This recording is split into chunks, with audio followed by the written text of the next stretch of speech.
is as vast and diverse as the territory itself, where student athletes... They'll run it, McKnight, and a fine run out to the 15-yard line. First down, McKnight and some. And a big first down pass to the running back. Has time, middle, wide open. Into Buckeye territory. McKnight cuts back. A beautiful cut with that peripheral vision. Matt Barkley driving for a possible Hollywood ending. Stephon Johnson gets the first carry. He'll walk to the end zone. Trojans regain the lead. USC with a come-from-behind performance for the ages here in front of a record crowd.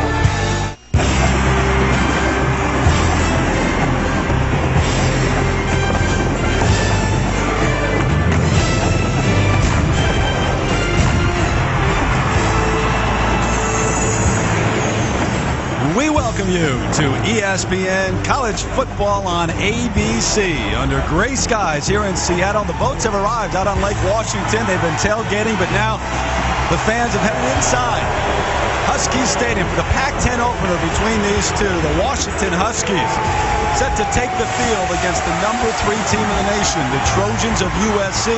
And the lingering question all week, will it be Matt Barkley, the freshman sensation, or Aaron Corp will be the starting quarterback for Pete Carroll? Well, the suspense, it goes on, at least officially, because Pete Carroll has chosen not to make an official announcement. We'll have to wait and see who the starting quarterback is. Hi, everybody. Glad you're with us. Terry Gannon, along with David Norrie, Clint Kesnick down on the field. It's awfully loud in here, David. You look at the situation with the quarterbacks. Barkley's got the bad shoulder. We've watched them both yesterday in the walkthrough, today in warm-up. What's your sense? I don't think he's going to be able to go. In fact, I think the shoulder's going to be a factor into early next week and maybe next week's game against Washington State. Only able to throw the ball about 40-50% velocity. And what a place to get your first starting snap at quarterback. Husky Stadium, Seattle, Washington, Aaron Corp. This is going to be a big challenge. There have been a lot of quarterbacks, a lot of experienced, great quarterbacks over the years in the Pac-10 that have come into this stadium, and they've been overwhelmed by the noise and the atmosphere. It's going to be a great challenge for Corp. Like a David Norrie with UCLA back in the day. You know what this noise is like. How about on the other side? You've got a Washington team that broke a 15-game losing streak with the win against Idaho last week. And the reason for the optimism here is not just Steve Sarkisian taking over as head coach, but number 10, Jake Locker. Well, we talked to Pete Carroll earlier this week, and this Trojan team had Terrell Pryor. We started with a powerful engine and made it fuel efficient. And while the styling turns heads, you don't have to turn yours. Then we went all the way to 1 million miles of real-world testing. And your money goes even farther. Right now, lease a Mazda 6i Sport for just $199 a month for 36 months with $27.94 due at lease signing. Hurry, offer ends soon. So here we are in the fourth quarter. No time left, and the touchdown is under review. Hey, guys, what do you think? We're not ready to go yet. Is there any way you can send this thing into overtime? No problem. I don't know what he was looking at, but we're going into overtime. Buffalo Wild Wings, you have to be here. This could finally end it. Unbelievable. On a road trip, I map out the cheapest gas station so I can save a few bucks. We can spend it on dog food, bags of it. So we use a credit card that gives us cash back. It's always good to buy only solid colored wrapping paper. It's good for every occasion, like New snowblower. I got it off-season, half price. It's a man machine. It's aggressive. At Citi, we know everyone's talking about spending smarter, and we've got lots of ways to help, like credit cards with cash back, because we all have to spend, so let's be smart about it, and that's why Citi never sleeps. You want to see what a real airline's like? Come on over here. Bring it! If we're known for one thing, we've got the best customer service. Low fares. Frequent flights, that's what we're known for. Low customer service. We're known for a lot of things. Bags fly free. The lowest fares. Great pilots, too. Customer service. Low fares. We're not saying other airlines are bad. We're just awesome. Low fares, customer service, frequent flights, on-time performance, and bags fly free. Come on over here. Fly with us. The sun breaking through here in Seattle, getting set for USC and Washington. Steve Sarkisian, Pete Carroll, one of the main storylines. Those two going at it as head coaches just a short time ago. Quick Kesnick caught up with both of them. The friendly banter continues. This week, how would you best describe the communication between you two? None.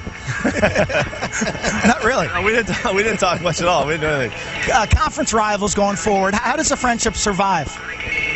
Well, we get to play them once a year, you know, and we recruit against them a little bit, but the bottom line is we got to play 11 other games a year, and so it's one game this week. You've said that competition among friends is most meaningful to you. Why is that? It just always has been, you know. I think because of respect and how much I like the guys, you know, I like to beat the heck out of them, you know, and I know they feel the same way about it. So it's really a sign, to me, it's a sign of respect towards them. Gentlemen, thank you. Good luck. A couple of texts earlier in the week. They didn't talk, but they were texting each other. Yeah, that's the way they do it these days. You don't get on the phone and talk to people. You text them. Washington won the toss. They defer, so it'll be the Trojans who will get the ball first. Joe McKnight, about 3 yards deep, takes a knee, and we'll see. Quick Kesnick was just told a moment ago it will be Aaron Corp getting the start.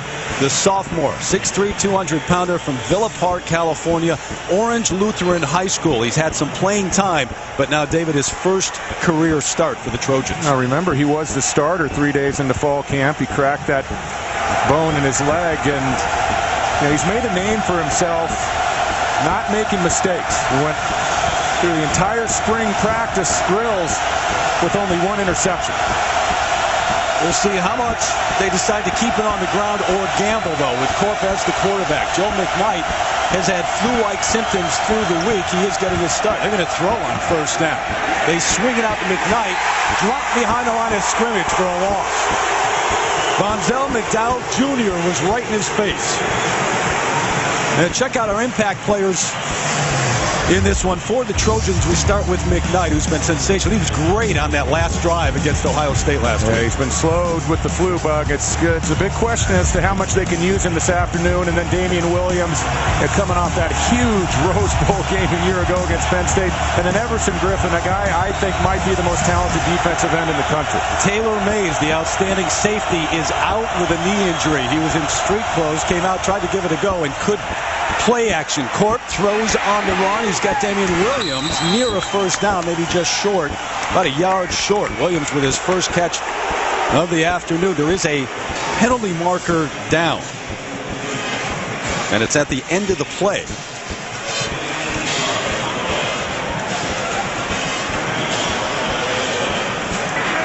After the play, personal foul, plate hit out of bounds on the defense, number 8. The 15-yard penalty, first down.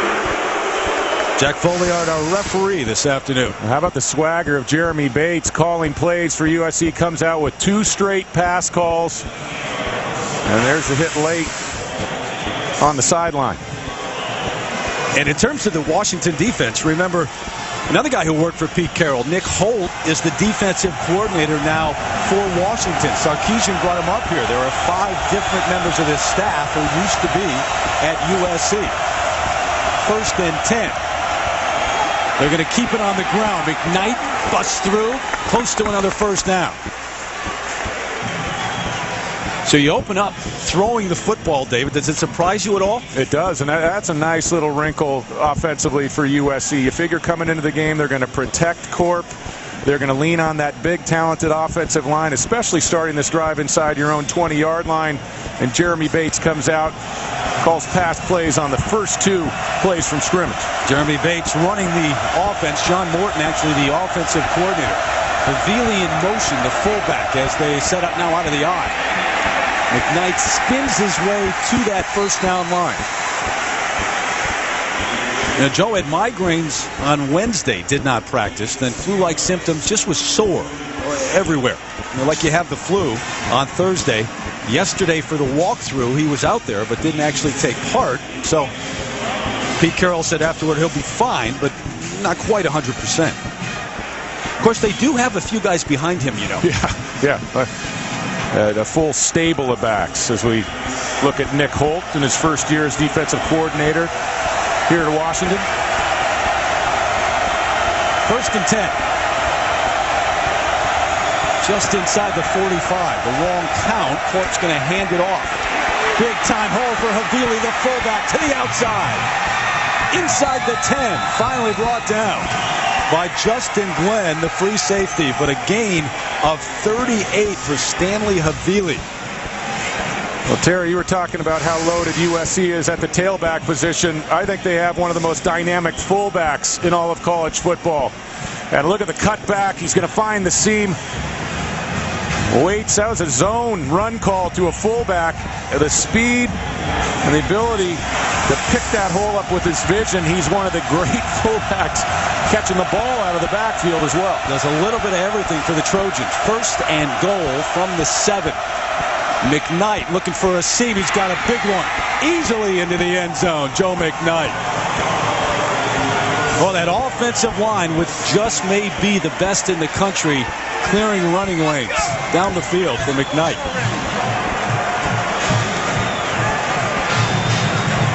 And David, they kind of made it look easy on this drive. Well, yeah, this was a statement drive, if there ever was one, to open up a game at Husky Stadium.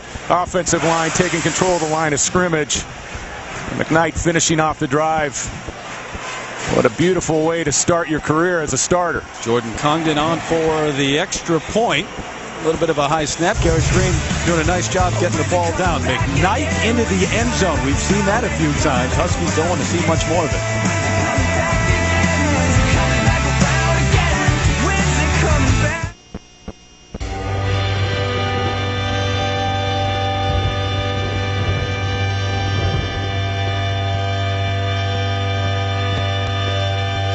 America, center of equal daughters, equal sons,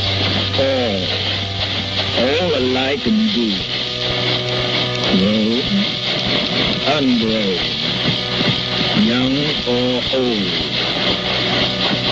strong, ample, fair, enduring, capable, rich, perennial with the earth, with freedom, law, and love.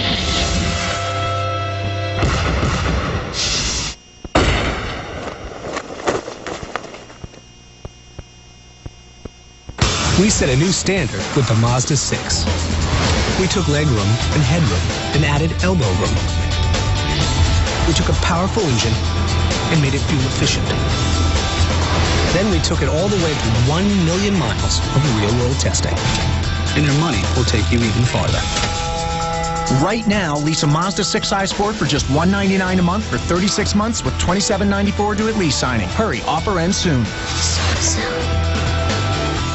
I know exactly what I'm getting. No menu needed. Have you heard about our never-ending pasta bowl?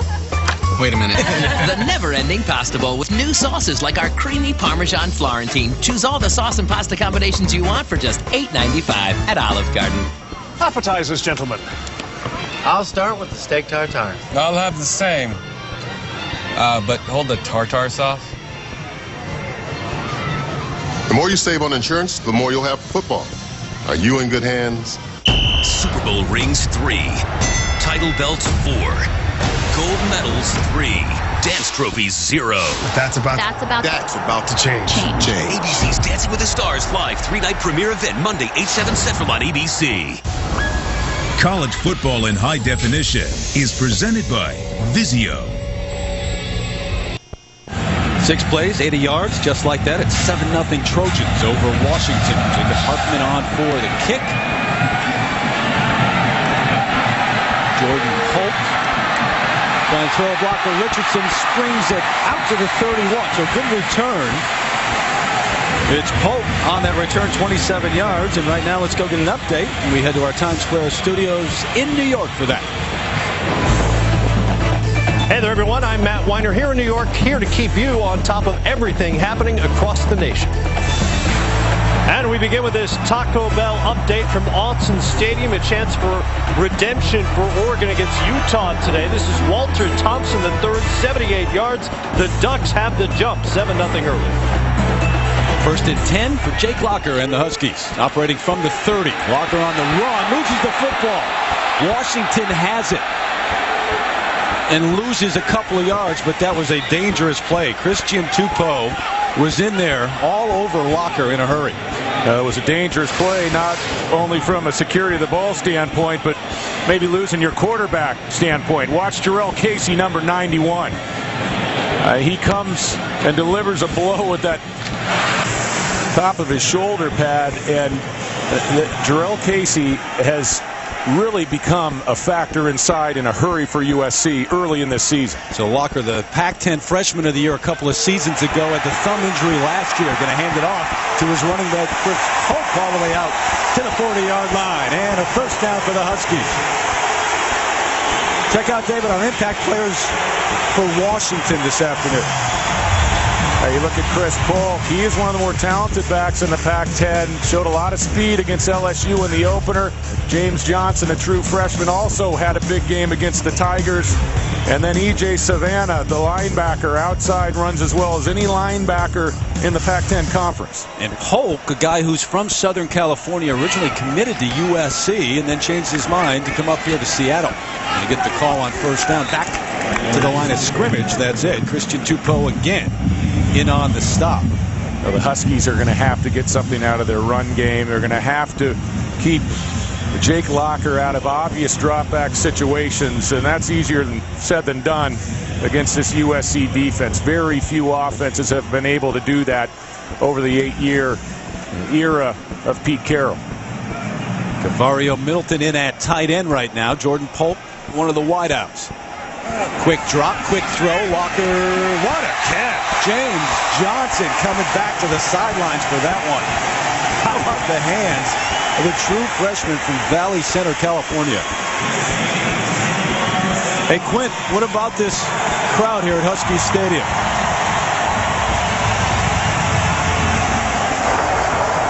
It's ear-piercing decibel levels down here. At times when this place gets cranked up, it's too loud to even hear yourself think. Just how loud is it? It's the loudest stadium in all of college football, surprising as it may seem. Back in 1992, recorded at 133 decibel level. That's higher than both Death Valleys at Clemson and LSU. In fact, I talked to Les Miles last week as you see Locker sprinting out. Les Miles at LSU said it's strictly the acoustics here, and I'm sure David can tag on, but the sound bounces off the roofs and then back down onto the field. Yeah, so much of the seats, so many of the seats are between, right on the field. You got the metal roof, the metal seats, and what is it like for a quarterback? Well, these stands, they're vertical, and as you said, Terry, it's right on top of you. It's been a main staple going all the way back to the glory years of Don James, and this stadium feeds off big plays. They feed off their defense and turnovers. A real big challenge for a team to come into Seattle. 2nd and 10 from the 49. Holt using his legs, powering his way inside the 45. Brought down by Malcolm Smith, that outside linebacker from Northridge, California. How about the SC defense and all the guys that they've had to replace? 8 starters off this defensive unit moving on to the NFL. They not only moved on to the NFL, they all went in the NFL draft. I mean, can you imagine that? Losing 8 starters and they all go in the draft.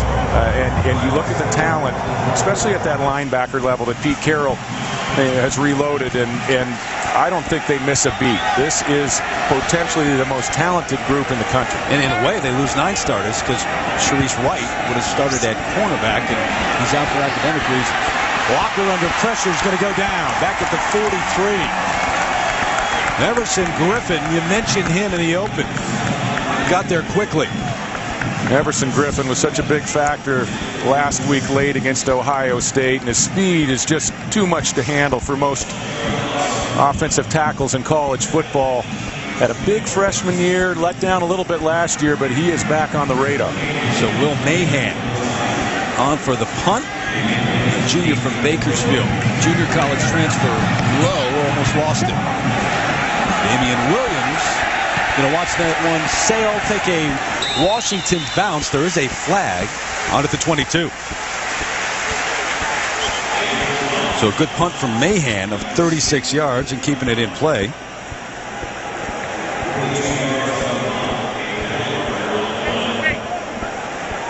And we'll see what the flag's all about. it strikes you. We've been to many. During the kick, illegal block in the back, number 15, the receiving team. The penalty is forced from the end of the kick, half the distance, first down. All right, so Pete not liking that one.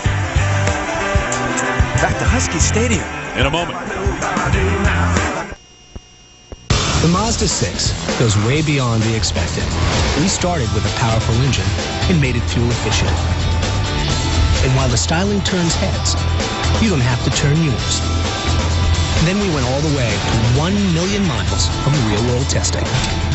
And your money goes even farther.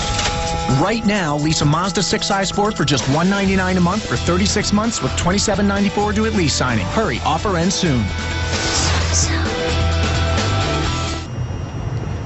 Hey, Mom, I need some minutes. I just gave you some at the restaurant. Yeah, no, I threw them out. They were old. Old? So. They're rollover minutes. They are as good as new. You know, not everyone gets to keep their unused minutes. And these days, we can't afford to be wasteful. Saving minutes. Saves money. Yeah.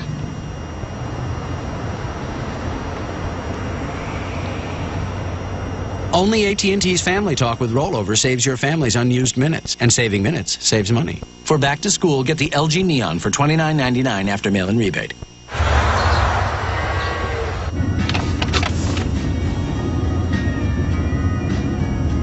Cow! Good, Aaron, cow. Cow! Yes, sweetie, cow. Cow! Paul, where are the burgers?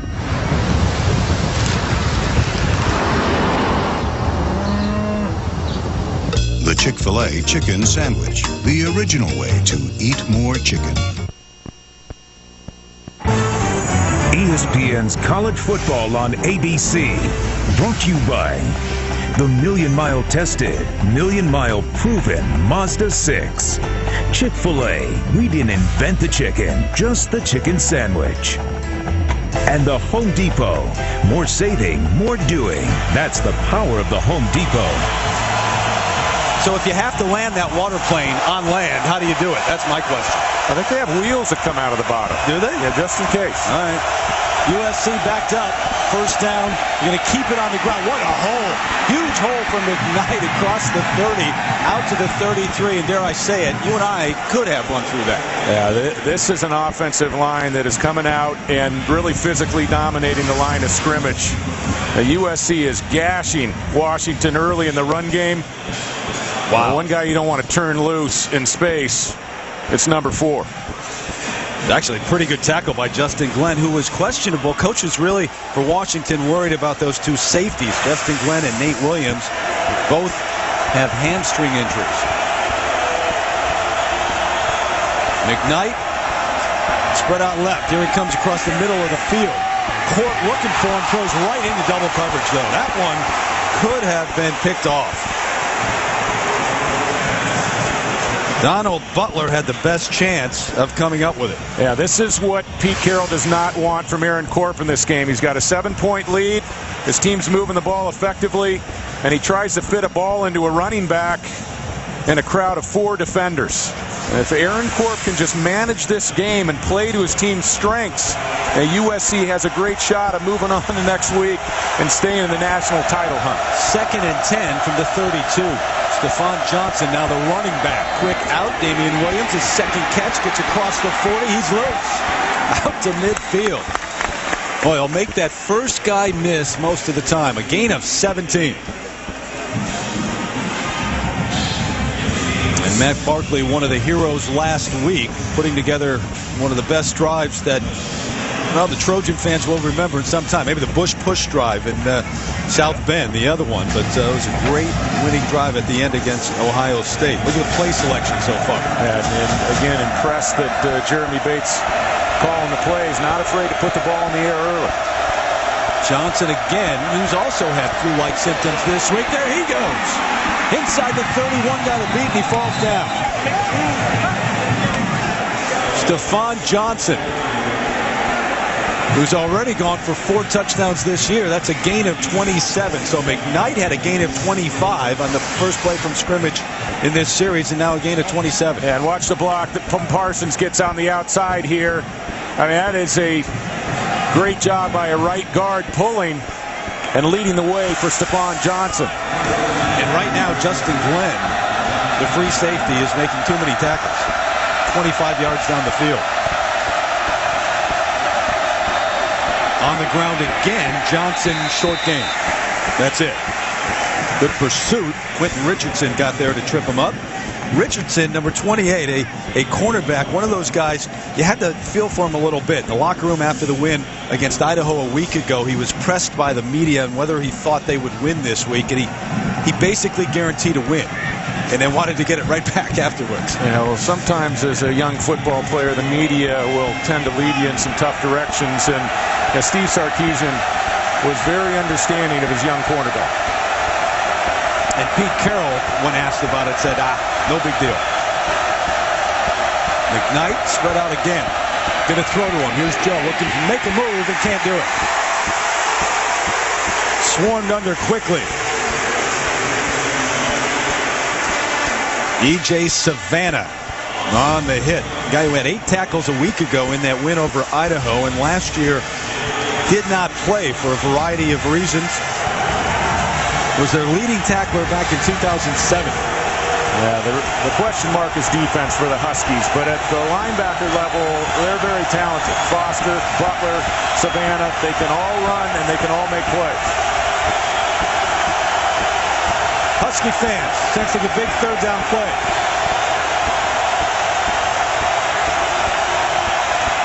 Court, inside handoff, nothing doing. Couple-yard gain, that's it for Havili.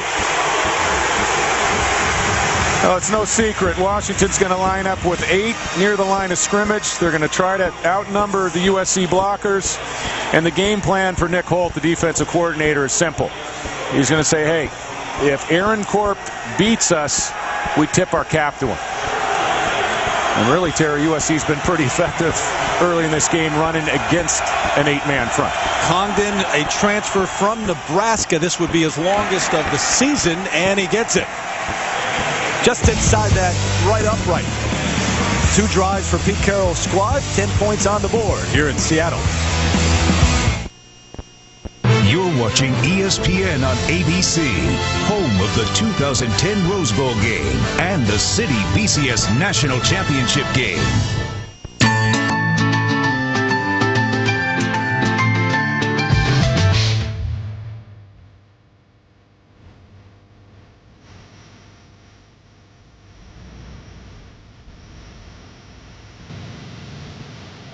Vacation and barbecue, small talking and nothing to do.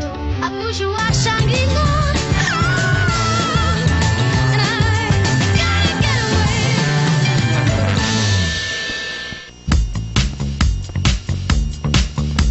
away. Introducing Bud Light Lime in cans. The great taste of Bud Light Lime now goes wherever you need it to. Only the superior taste of Bud Light Lime with a refreshing splash of 100% natural lime flavor puts you in the summer state of mind. One taste and you'll find the summer state of mind. Bud Light Lime.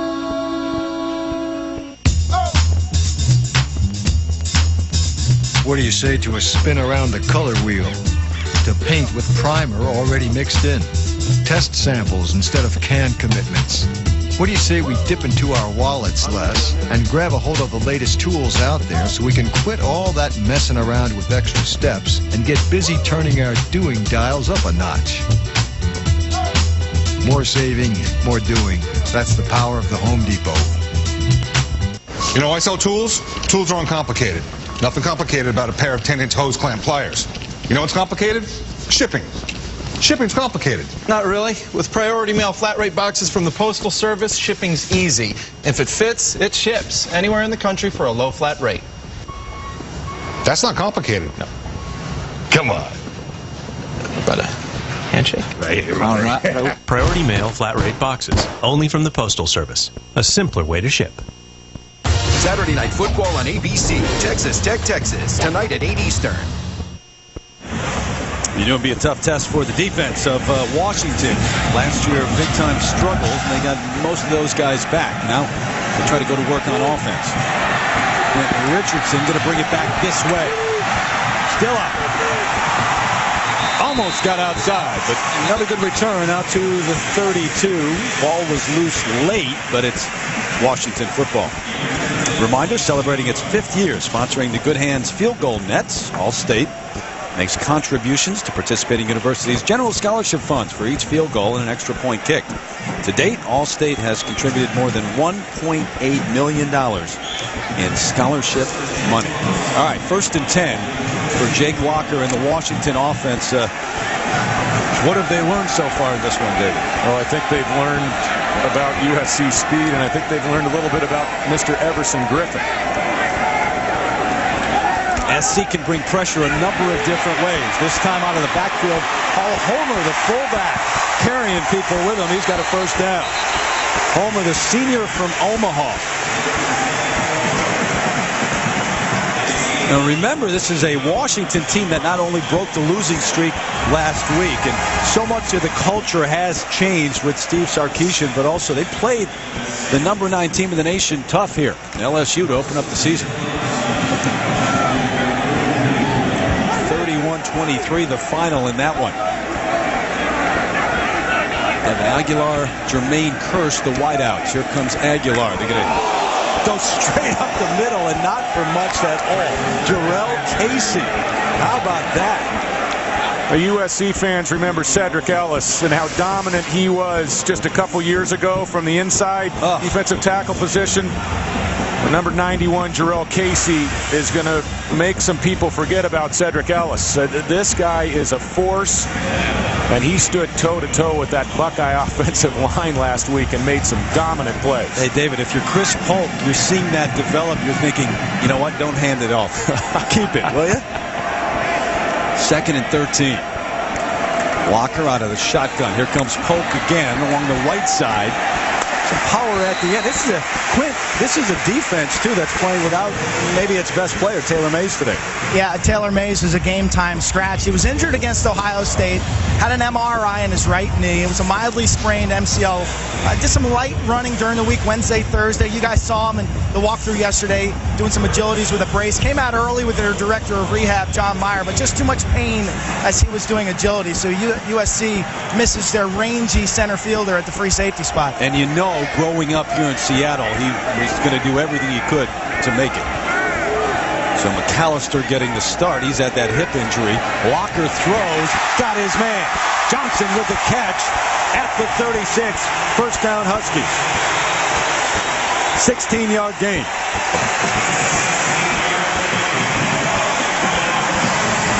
This is a true freshman. And he's doing a great job of sitting down in the window and zone coverage. The timing is perfect from the pocket. And I've been impressed at times early in this game the way that this offensive line has held up in pass protection. Now, you talk to the coaches, and they feel good about what this offensive line is going to become, but they're still learning. And, of course, it's an entirely new system this year, too. Holt. Nope. May have lost a yard. That's about it. But you got juniors across that line, a senior and a sophomore, so some experience. Ben Osai, the senior from Bakersfield, California. Over the years, the Huskies have always had the big, physically huge offensive lines.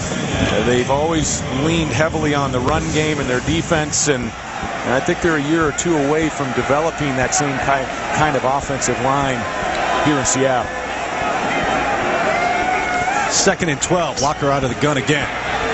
Over the middle, wide open. Devin Aguilar, big catch all the way down to the 22.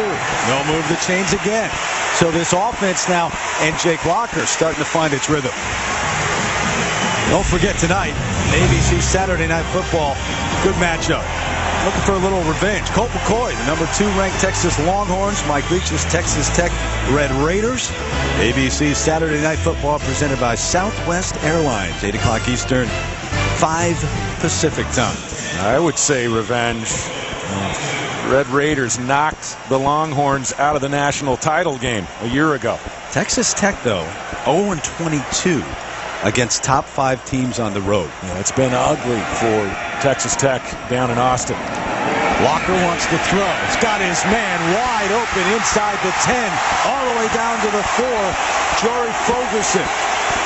And it'll be first and goal Huskies. Well, he's finding seams in that defense, and he looks awfully comfortable right now, David. Well, this is a critical drive being put together by Jake Locker and this offensive line. He's getting some great work from his backs and his wide receivers in the pass game. You don't want to lose touch with USC. You want to make sure that you keep this crowd in the game. And down 10 points, Washington has responded. Fogerson, just a sophomore from Kent, Washington. He played safety last year. Aguilar in motion. And then they're going to blow the whistle. Timeout, Washington. So Sarkisian, who was a heck of a quarterback himself back at BYU, will talk things over with his quarterback. And, you know, you think back to those days when he was running the show for the Cougars. That year, 1996, they were 14-1. And their one loss came where? It came here. Right here. In fact, you know, you think about players, they don't forget. We were joking with him yesterday about what a struggle it was and what a struggle it can be playing in this stadium. He said, oh, yeah, I know all about it. He said, I remember, I still have nightmares about that day playing against Washington with the noise here. Well, what he did remember was just how difficult it was. He had great numbers that day. I mean, he had a big passing day, but it was so difficult to communicate. You know, when things start going downhill on you at Husky Stadium, you get your teammates looking at each other, and it's an environment unlike any other in the Pac-10, and very difficult for a quarterback and an offense to have success throughout a game. Jake Locker, look at the numbers on him so far. First drive not successful, the second one knocking on the door right now.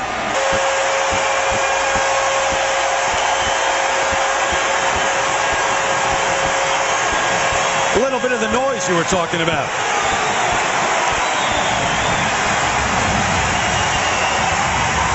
And that's the option you have if you're Doug Nussmeier, the offensive coordinator, or Sarkisian with a quarterback like Locker. He does that as well as anyone. Eric Folk on for the extra point. Guess what? Got a game here in the Pac-10 opener for the Huskies and the Trojans. Locker takes it to the end zone. It's 10-7 Trojans. Spanning the West, 10 preeminent universities create a rich learning experience as vast and diverse as the territory itself, where student athletes strive for academic excellence and compete at the highest level, where leaders flourish and success grows right along with the reputation that comes from winning more NCAA championships than any other conference. We are students striving for academic excellence. We are athletes competing at the highest level. We are winners with more national championships than any other conference. We are the world's future leaders and innovators. We are the Cardinals, Cougars, Bruins, Wildcats, Trojans, Huskies, Ducks, Golden Bears, Beavers, Sun Devils. We are the Pac-10 Conference, the Conference of Champions. Trojans back. McKnight has to go high into the air for this one. Going to bring it back out. Joe's looking for a seam. Breaks through up close to the 25. And maybe a bit banged up right now. So he'll hobble off. Aaron Court, if you weren't with us, got the start today. Matt Barkley, the freshman, who was one of the heroes last week, has that bone bruise in his right shoulder, and he was questionable all week long. Pete Carroll would not make an announcement, even earlier today. Went through warm-ups. Barkley threw.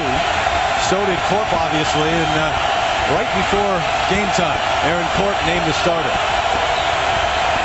Anthony McCoy, the big tight end, in motion on first down. Corp to throw. He's got his man. It's Williams again near another first down. Third catch of the afternoon for Damian. Now, how about Joe McKnight now on that return? Watch that left ankle. Well, first of all, he made a nice catch at the goal line to secure the football. Oh, there it is, and he rolled it. This is field turf. and you can tell it didn't quite give, so that'll do it. We head to the second quarter. Good ball game going on here in Seattle. Hello. I'm finally going to get a flat panel in my home theater. Thank you. What should I get? You. You should check out our new LEDs. The picture's better than life. Okay, but I don't want to pay too much. Don't worry about it. We'll match those other stores' prices. And we'll deliver and hook it up for free. Okay, last question. If you guys are here, who's in the stores? The latest home theater technology and thousands of people eager to help. Best Buy. Buyer be happy.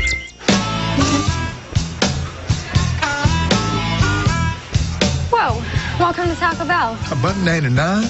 2 half-pounders, please. To be honest, Mr. Holyfield, even someone your size only needs one. Yeah, but I'm taking my mama to lunch. Just one and you're done. Taco Bell's new $1.99 half-pounders. Whoa. Featuring the new Nacho Crunch Burrito. For just $1.99, you get double the seasoned beef and all the good stuff. Think outside the bun. Your number. It's the amount you need to have saved to retire the way you want. And lately, it seems your number is more at risk than ever. ING can help you find ways to protect your number while you work toward it. So your number can be there for you or your family later.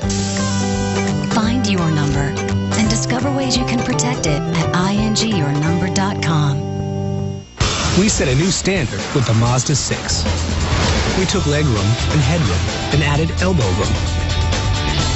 We took a powerful engine and made it fuel efficient.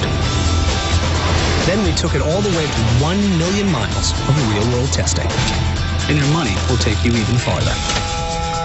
Right now, lease a Mazda 6i Sport for just $199 a month for 36 months with $27.94 due at lease signing. Hurry, offer ends soon. About who is it? There's no whodunit. When a victim can't be identified, their last hope is this dedicated team of volunteers. ABC's The Forgotten. New series premiere Tuesday, 10/9 Central on ABC.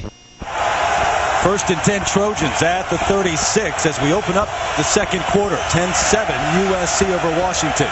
Alan Bradford, the tailback, gets the handoff. Good hole. Good game.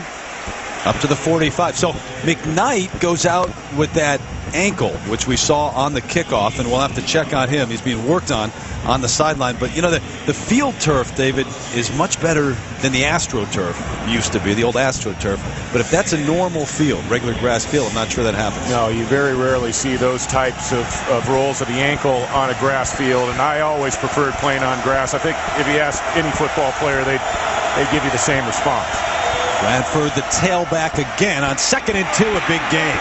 Well, they've opened up, it seems redundant because you say it time and again, some huge holes, this offensive line for USC, and a gain of 11. Well, we talked so much about Joe McKnight, Stephon Johnson, of course, C.J. Gable, a starter a year ago for a great portion of the year for USC. But, you know, if I'm a defensive coordinator in the Pac-10 Conference, I get a little bit worried if you line up and put Alan Bradford in the backfield and have him run the ball downfield at you.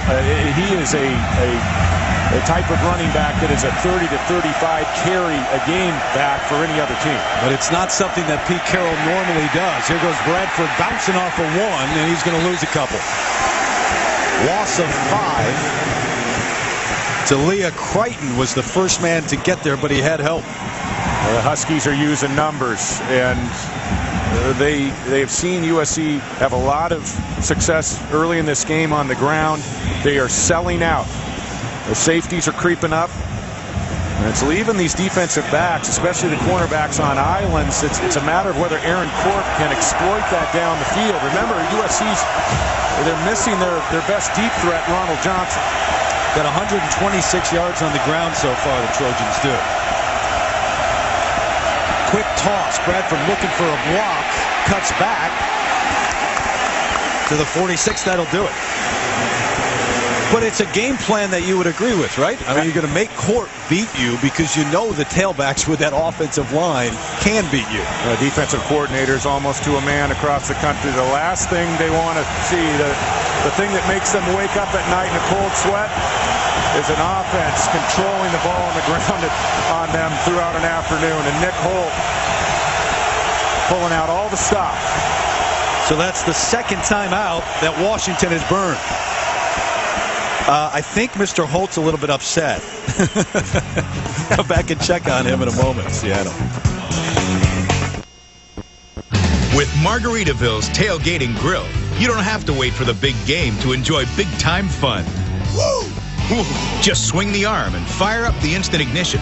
With a powerful heavy-duty burner and a party-size capacity, you'll be flipping your cheeseburgers in paradise at the beach, at a campsite, wherever you go. Take the party with you and always be ready for the big game with the new Margaritaville Tailgate and Grill. Visit MargaritavilleCargo.com to see the Tailgate and Grill in action.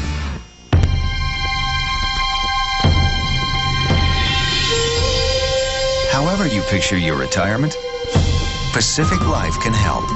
Using 401k savings, life insurance, and annuities to provide a dependable income for the rest of your life.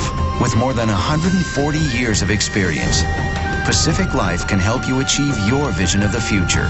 Ask your financial professional about Pacific Life, the power to help you succeed. Welcome to the Now Network. Population 49 million. Right now, 1.2 million people are on Sprint mobile broadband. 31 are streaming a sales conference from the road. 8 are wearing bathrobes. 2 less. 154 people are tracking shipments on a train. 33 are IMing on a ferry. And 1,300 are secretly checking email on a vacation. That's happening now. America's most dependable 3G network, bringing you the first and only wireless 4G network. Sprint, the Now Network. Entertainment Weekly calls Modern Family the fall's funniest new comedy. I'm the cool dad. Like text, LOL, laugh out loud, OMG, oh my God, WTF, why the face. ABC's Modern Family. Series premiere Wednesday, 9/8 Central on ABC. Buffalo Wild Wings presents the top 30 plays of the last 30 years. Number 28, down 17 points in the national championship game. Nebraska resorted to a trick play, now simply known as the Fumble-Rooski. Quarterback Turner Gill gently dropped the snap onto the ground, leaving it for All-America guard Dean Steinkühler to rumble in for a touchdown. Follow the top 30 countdown all season long, brought to you by Buffalo Wild Wings. The Fumble-Rooski. I mean, that has legs. That has staying power. Not much has surpassed that over the years. Yeah, Turner Gill, that's not easy to put the football on the ground and leave it still for a big offensive lineman. Crowd into it for a big third down play. Complete. Good move inside the 40. Looks to be shy of the first down, though.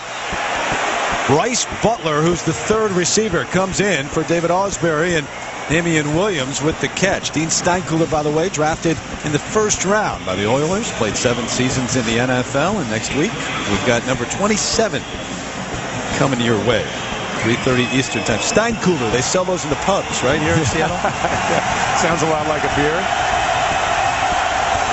So it's 4th and 1, and oh, what a shock. Pete Carroll is going to go for it. Stephon Johnson right behind Stanley Havili out of the eye.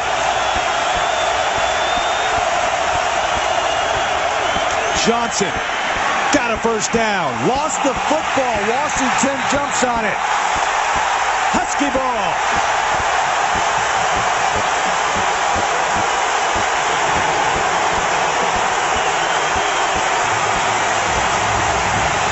Justin Glenn, the free safety who's had to make a number of tackles, was involved there, scrambling for the football. If you're going to beat a USC team, you're going to need some help. Stephon Johnson, a nice job finding the hole, picking up the first down. Looked like he was covering the football with both arms.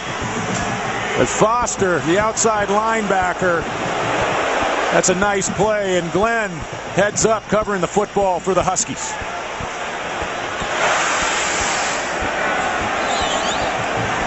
Mason Foster, one of those 3 linebackers that Steve Sarkisian and Nick Holt want to talk about first in terms of their defense. That's the strength of that defense. And Pete trying to figure out if that ball indeed did come out before he hit the ground, and it did.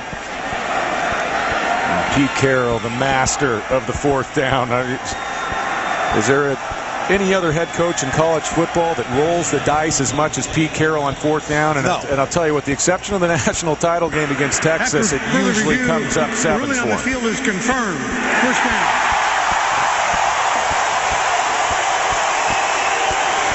Foster with the hit. The junior from Seaside, California. They've got so many players from Southern California on this roster, and you got to believe Steve Sarkisian's going to get even more. Washington is doing everything they can to get defenders up along the line of scrimmage. They're working against maybe the best offensive line in football, and as I said, Terry, they're going to need some help. They're going to have to count on some sloppy ball handling this afternoon by USC. 1st and 10. Hope, the tailback, gets the call, fights through. Filippo had a hold of him, but he carried Chris with him for an extra couple of yards. A gain of 9 on 1st down. So you talk about the USC offensive line. Don't sell this Washington offensive line short. Well, they've had some success up front, and this defensive front for USC, talent across the board. I've been really impressed by Chris Polk, the tailback, and you flip on the game film, you watch him against LSU, and he was pulling away from some defensive backs. He has some SEC type talent.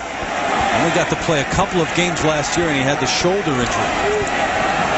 So a redshirt freshman going to run again straight into the line, should have the 1st down.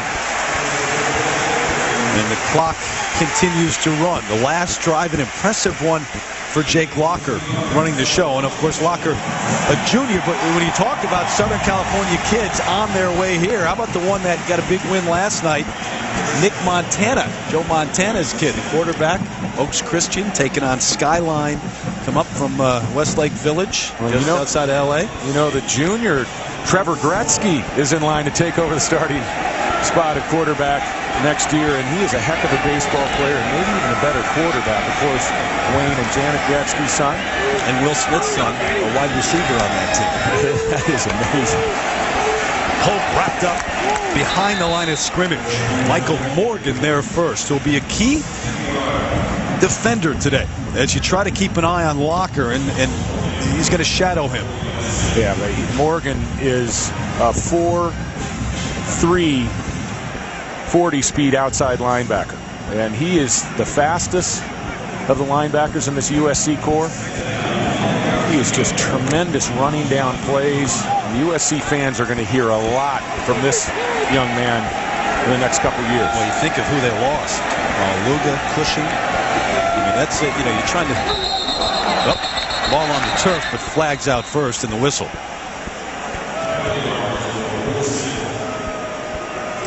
USC losing 3 of their 4 starters on the defensive line. Snap, false start. Number 79 the offense. 5-yard penalty. 2nd down. Ben Osai, the senior from Bakersfield. I talked to Ken Norton, who was a teammate of mine back at UCLA, and of course now the assistant head coach on Pete Carroll's staff. He's in charge of the linebackers. He's done such a tremendous job at USC, and I talked to him about his outside linebacker, Morgan. He said, "Are you kidding me? I mean, this guy's 4'3". Kevin Norton Jr. in his own right, one of the great college and NFL linebackers to ever play the game. You know, when you greeted Ken Norton Jr. yesterday, Pete Carroll just shook his head and said, that Bruin love is just nauseating. It was a love fest. You can't take it. Timeout taken again by Washington, so they're out of timeouts here in the first. We'll step away.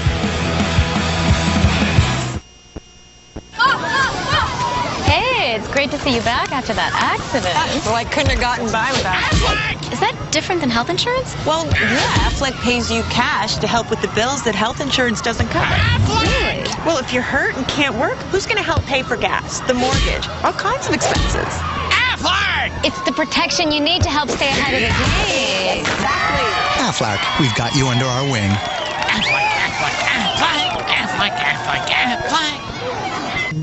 This is a Honda Pilot, and this is the Chevy Traverse. It has more cargo space than Pilot, and Traverse beats Honda on highway gas mileage too. More fuel efficient and 30% more room. Maybe Traverse can carry that stuff too.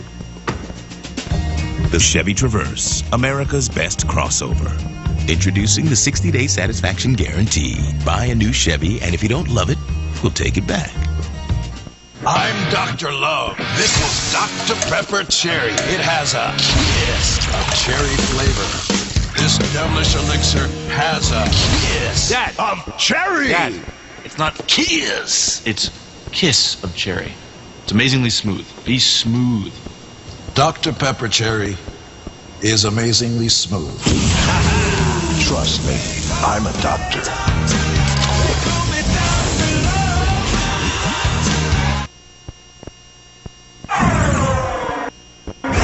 Turn the clock back to the late 1950s.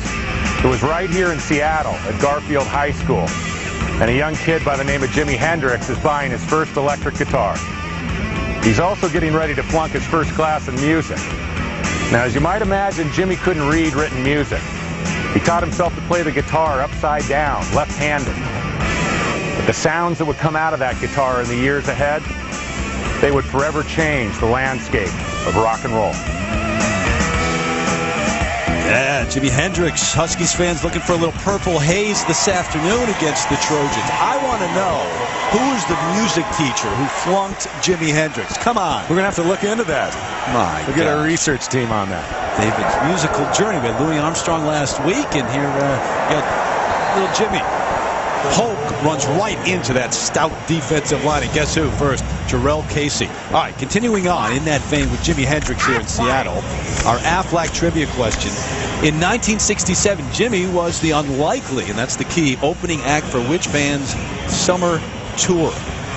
And this is as unlikely as, I mean, it's ridiculous. I'm not even going to go there. Well, you know, I've already quizzed you. Your knowledge is wide in music terms. You know it. 3rd and 17. Locker. Back to the gun.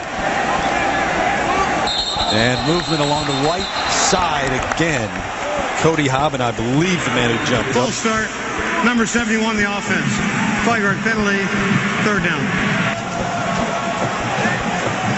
Steve Sarkisian, very, very wily, very sharp as a play caller. He understands here. You got 3rd and a mile coming up. First priority is for his offense to take care of the football. And you have to be okay with punting the ball away to USC. And Washington's got enough of their run game going early. They've controlled enough clock in this game that they shouldn't be worried about punting the ball away from time to time against this great USC team. And what you're saying is don't do anything stupid on 3rd and 22. Exactly. Blocker. We'll see if you listen, Danny. Pitch to Holt. Can't get outside.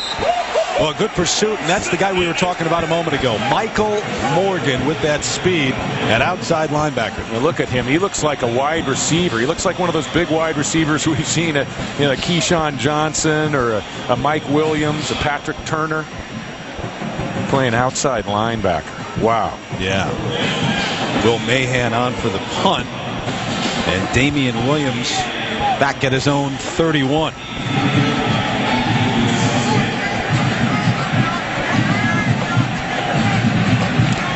Trojans don't come after Mahan. Pretty good punt. Very good.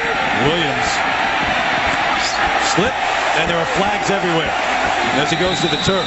A 51-yard punt by Will Mahan. Yeah, I think this is going to hurt field position for the Trojans.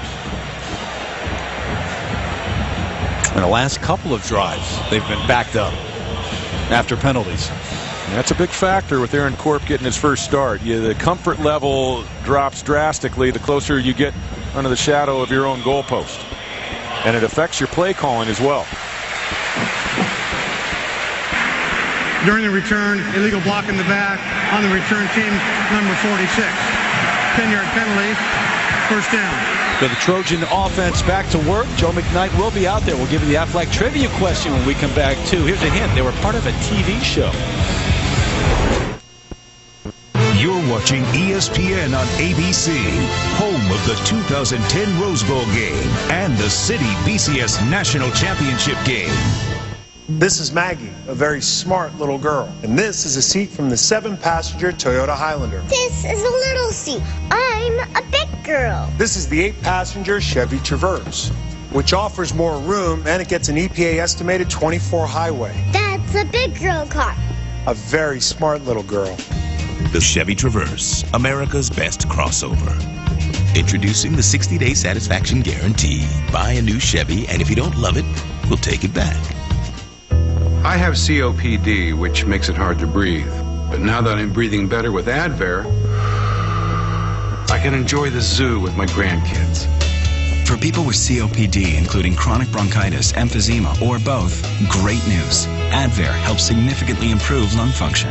While nothing can reverse COPD, Advair is different from most other medications because it contains both an anti-inflammatory and a long-acting bronchodilator working together to help you breathe better. Advair won't replace fast-acting inhalers for sudden symptoms and should not be used more than twice a day. People with COPD taking Advair may have a higher chance of pneumonia. Advair may increase your risk of osteoporosis and some eye problems. Tell your doctor if you have a heart condition or high blood pressure before taking Advair. We had a great day, Grandpa. We sure did. Ask your doctor how Advair helps improve lung function for better breathing. Find out how to get your first full prescription free at AdvairCOPD.com. Well, if you want to sing out, sing out. 'Cause there's things to be.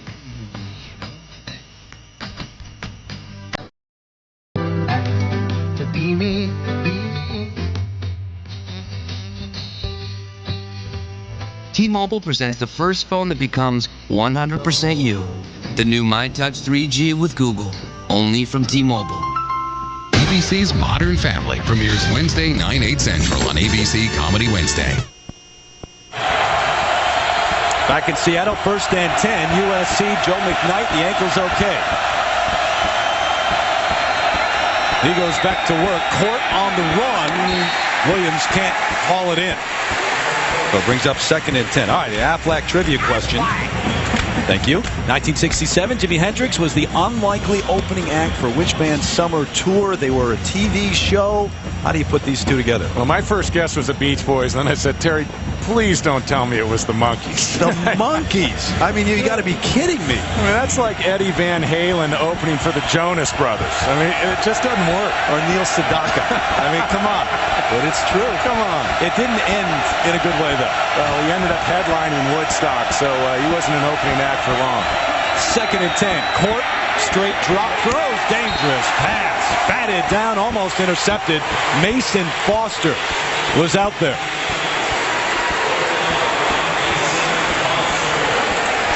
Well, I'm beginning to sense that Aaron Corp is a little uncomfortable, especially with his field position. You know, USC came out on that first down play on the bootleg. Didn't have a good feel on that play. He is struggling a little bit with his confidence level right now here in the second quarter. There's Matt Barkley, who came out. He threw yesterday a little bit during walkthrough, threw during warm-ups, and Pete Carroll said we're going with Aaron Corp. USC has to be careful with the ball here. Play clock running down. They're going to burn a timeout. Washington out of timeouts. Pete Carroll calling his first. While we have a moment, let's get a Sports Center right now from John Saunders. John? All right, Sports Center right now, presented by Sprint. Physical game between Tennessee and Florida, as you'd expect. Tim Tebow ramming his way in for his 46th career rushing touchdown, down to tie for second all-time in the SEC, 10-3 Gators.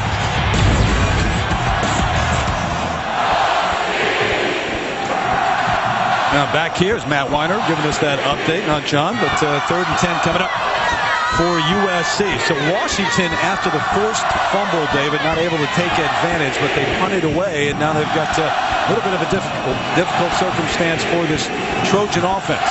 This game has definitely turned here in the second quarter. USC has to be vigilant with their incorporate quarterback here in this 3rd and long situation. Here comes the crowd. Corp throws behind his intended receiver and incomplete. Bryce Butler was the man there, but it brings up 4th and 10. Well, that's a dangerous play because even if he hits Bryce Butler, USC's not going to pick up the first down. Matt Barkley pacing with that bruised shoulder. But not a lot of good things can happen on that play, and Again, Aaron Court looking uncomfortable behind center. And USC has had some punting problems. Billy O'Malley on. Jory Fogerson, dangerous. Well, comes up to field that one, but good field position at the 46. A punt of just 37 yards as O'Malley tried to get that one off quickly. Our Pacific Life game summary. If you weren't with us, Trojans took the ball and marched right down the field on their opening series. It was Joe McKnight capping off a 6-play, 80-yard drive, but then Jake Locker, they had first and goal, a couple of plays, and Locker took it in from 4 yards. So 8 plays, 68 yards to get one back for Washington. Also a field goal for USC. But right now, Aaron Court, you saw Matt Barkley come over and say, hey, keep your head up here. We're trying to get on track. Walker to work. Throws under pressure. Fogerson tried for the one-handed grab. Incomplete. Christian Tupou applying the pressure on Locker. Yeah, this is the type of physical talent that Jake Locker has. He's retreating, 2 defenders in his face, and he just snaps the ball outside into the flat area. And most quarterbacks, you'd say, no way. You know, we don't want you making that throw, but Jake Locker still able to be safe with the football, throwing off that back foot. Gregory Christine, the left guard, is the man they're working on who's shaken up. Here's a guy who was barely on the depth chart when Sarkisian came in. Really liked him in the spring, liked his work ethic, and he's done everything they've asked of him. And here, former walk-on earning a starting nod. Yeah, he was buried in the depth chart, and one of the real feel-good stories of the new Sarkisian regime. The thing, you talk to Pete Carroll about Steve Sarkisian, and all joking aside, which, you know, most of the time that's what it is, but he said, look, he's already changed the culture. He's changed the belief. They believe they can win. Doesn't hurt to have this man running the show. Locker, quick throw. Fogerson, ball's on the deck. Incomplete. Kevin Thomas was there for the hard hit. These are a couple of premier corners lining up on defense for USC. And Thomas, what a close on this play. He breaks on the receiver like he means it. And look at Everson Griffin, defensive end, getting all the way out on the sideline. How many defensive ends could be used the way they used Everson Griffin? Well, this is a big zone pressure team, so you're going to see defensive linemen occasionally drop into pass coverage. They really like to do that with 93, obviously, because of his mobility, the way he can run. 6'3", 280-pounder getting out into the flat area. Fogerson, the man down, the sophomore from Kent, Washington. And you could understand why he's down. That is great technique from a cornerback. And you also have to keep number 93 on your radar screen. Feel him moving laterally out towards the sideline. George all right. Fogerson played big in the opener against LSU. Made several turning plays. It's a real bright spot for this offense. Steve Sarkisian told us one of his big surprises when he came on the scene here in Seattle, all the talent, the skill positions on offense for Washington. Fogerson, a safety last year. Ty Willingham got no explanations. They said, we're moving you to safety, and back to tailback this year. Locker throws it away, and the flag comes out. I mean, he just tossed it to the ground as he jumped out of bounds. Well, he saved that throw, and again, it was Everson Griffin that was tracking him down. He was trying to load up to throw that ball back across the field just as he was about to go out of bounds, and then he saw 93 in his windshield. He said, you know what, I'm going to save this throw. And the question is whether they're going to call this a fumble. There's also a question as to whether they're going to call grounding. Yeah, on this grounding play. would be the main question. I mean, because he certainly tossed the ball. I think it was clear that he was trying to throw a forward pass and let up, and the ball came free. But he's outside the Personal pocket. foul, roughing the passer, number 93 on the defense. 15-yard penalty. Wow. First down. Yeah, so it had nothing to do with the throw. He's outside the pocket, and he throws it away. As odd as it looked, that's a legal play, and then he gets hit late, and the 15-yard penalty against the Trojans. Yeah, Pete Carroll's not real happy about this call. See, he's saving the throw, and then he kind of double pumps the ball. I don't know. That's pretty tough. Now, the hit comes out of bounds, but that's really tough for Everson Griffin to hold up. Well, he's still looking to make a play, Locker. Yeah, and Everson Griffin, he can't hold up as long as a forward pass is alive. The possibility of a forward pass is alive for Jake Locker. I don't like the call. And right in front of Pete Carroll it was made. So it's 1st and 10. Washington out of the eye they go. Holt gets the call. Head for maybe one. That's it. Tough running for the redshirt freshman from Redlands, California. Will Harris, the strong safety, in there first. Well, this is a football team for USC that's finished in the top 4. Not top 5, but the top 4 7 straight years. Not many teams have lined up and beaten the Trojans, but if you are going to beat this team, you have to possess the football. And last year, Oregon State did it up Thursday night. That fateful Thursday night, and Washington is doing a nice job of chewing up some clock and picking up some yards on the ground. As the rain starts to fall now here in Seattle. Pump fake, Locker gets out of the pocket and then goes down. Chased down from behind, so he's got speed. You know he can run, but not enough to get away from Nick Perry. A loss of 8, and just talking to the coaches from Washington, they say, hey, this is the guy, Nick Perry. Don't know why he's not playing more. Yeah, just an inside move, and he beats Middleton, the tight end. That is a powerful pass rush thrust there by Perry. It is such a tall task to identify where the pressure is coming from in this Pete Carroll USC defense. It's a zone pressure type scheme. They play safe behind it. They always have a safety deep in the middle of the field to help those corners.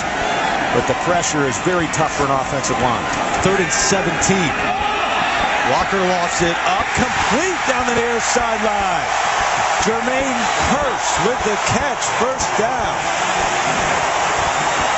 30-yard gain. And how about the touch from Locker that time? Well, this is a beautiful throw because he's going to intentionally underthrow this ball to the back shoulder. It's a fade. It's being played perfect by Kevin Thomas. But Kurse gears down. The throw leads him short and towards the sideline. That's a beautiful play between quarterback and wide receiver, and a play where Kevin Thomas essentially had him blanketed. Kurse, the sophomore from Lakewood, Washington, a big catch. Great throw from Locker, and a big pickup on 3rd and long. This is Bickey, the tight end, in motion. Locker, straight drop, has a world of time. Throws back to the corner of the end zone, broken up. And David, he may have been able to run that one in. Well, you could sense it from the crowd. The crowd, you could hear the level go up, the volume go up inside the building. They were all sensing that Jake Locker would pull the football down here. He's got some room there. That's Everson Griffin, but I put my money on Jake Locker beating Everson Griffin in the open field, and Josh Pinkert close to coming up with the interception in the corner of the end zone. He never really took a look. I mean, if he beats Griffin, he gets at least within the 5. That's the worst he gets. 2 Trojans on that side of the field, that's it. Now he looks to run. Hit hard, spins his way inside the 10 to the 8. Kevin Thomas hit him first. You have to love the toughness of a Jake Locker. He's a quarterback in a linebacker's body, and he's not afraid to take on defenders. And look at Thomas. Thomas threw a shoulder at him, and Jake Locker took the contact, wheels to the inside. He, in my mind right now, and you got a heck of a quarterback in Matt Barkley that's on the scene, but I think right now Jake Locker, you could say he's the best quarterback in the conference. Saw the numbers back in 07, he ran for almost 1,000. Locker out of the gun again with time, flushed out, throws, complete, flag on the play, may have been out of bounds first. Cavario Middleton, it looked to me like he stepped out first. How about the hit he took at the goal line from Kevin Thomas? Looked like he may have stepped out and come back for the ball. Yeah, if he wasn't physically pushed out of bounds by a USC defender, The he receiver becomes ineligible. went out of bounds on his own, came back in, was the first to touch the ball. That's illegal touching. By rule, incomplete pass, 4th down. And that's what it is. Crowd doesn't like it, but it's a good call. Cavario Middleton, right here, he's not going to be forced out. You see right there, his feet are on the sideline. He's clearly out of bounds. He can't come back in and make that catch. And good call by this officiating crew. So Eric Folk, the sophomore from Woodland Hills, California, on for a 28-yard try. Up and good. Tied up at 10 with 4:09 left until halftime. Sarkeesian squad doing it to the Trojans right now. Cheez-It bakes so much real cheese in such small bites. People are wondering, how does Cheez-It do it? I know.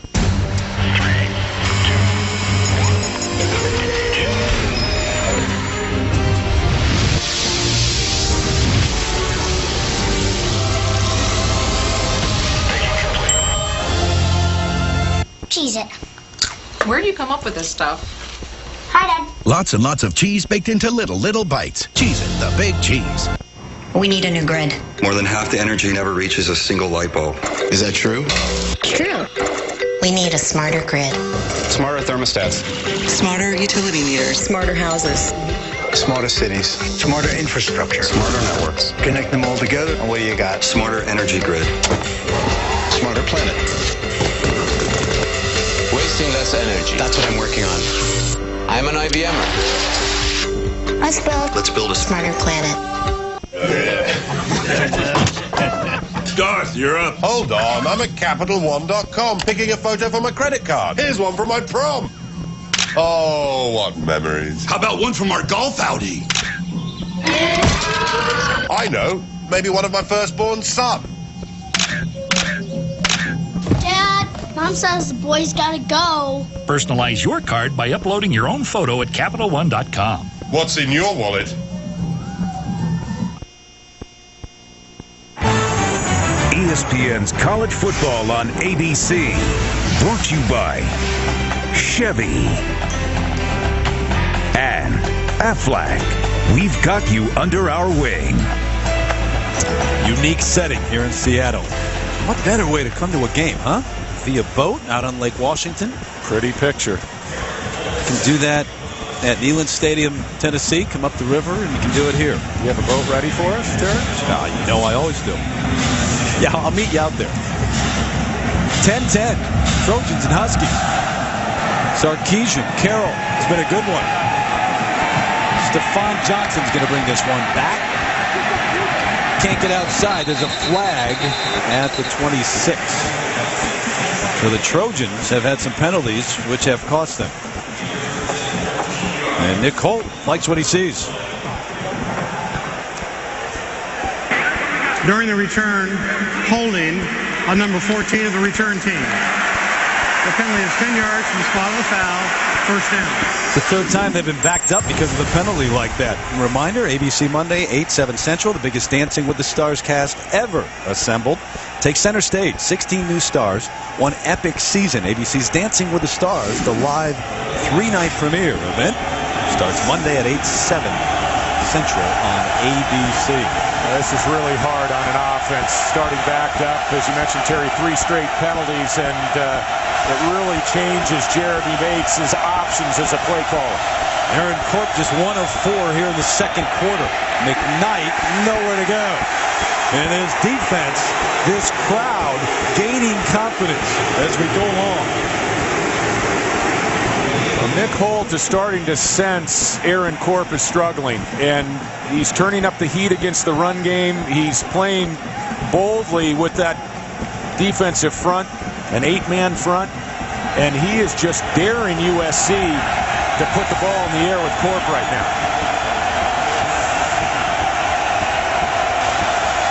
Second and 9. McKnight split out right.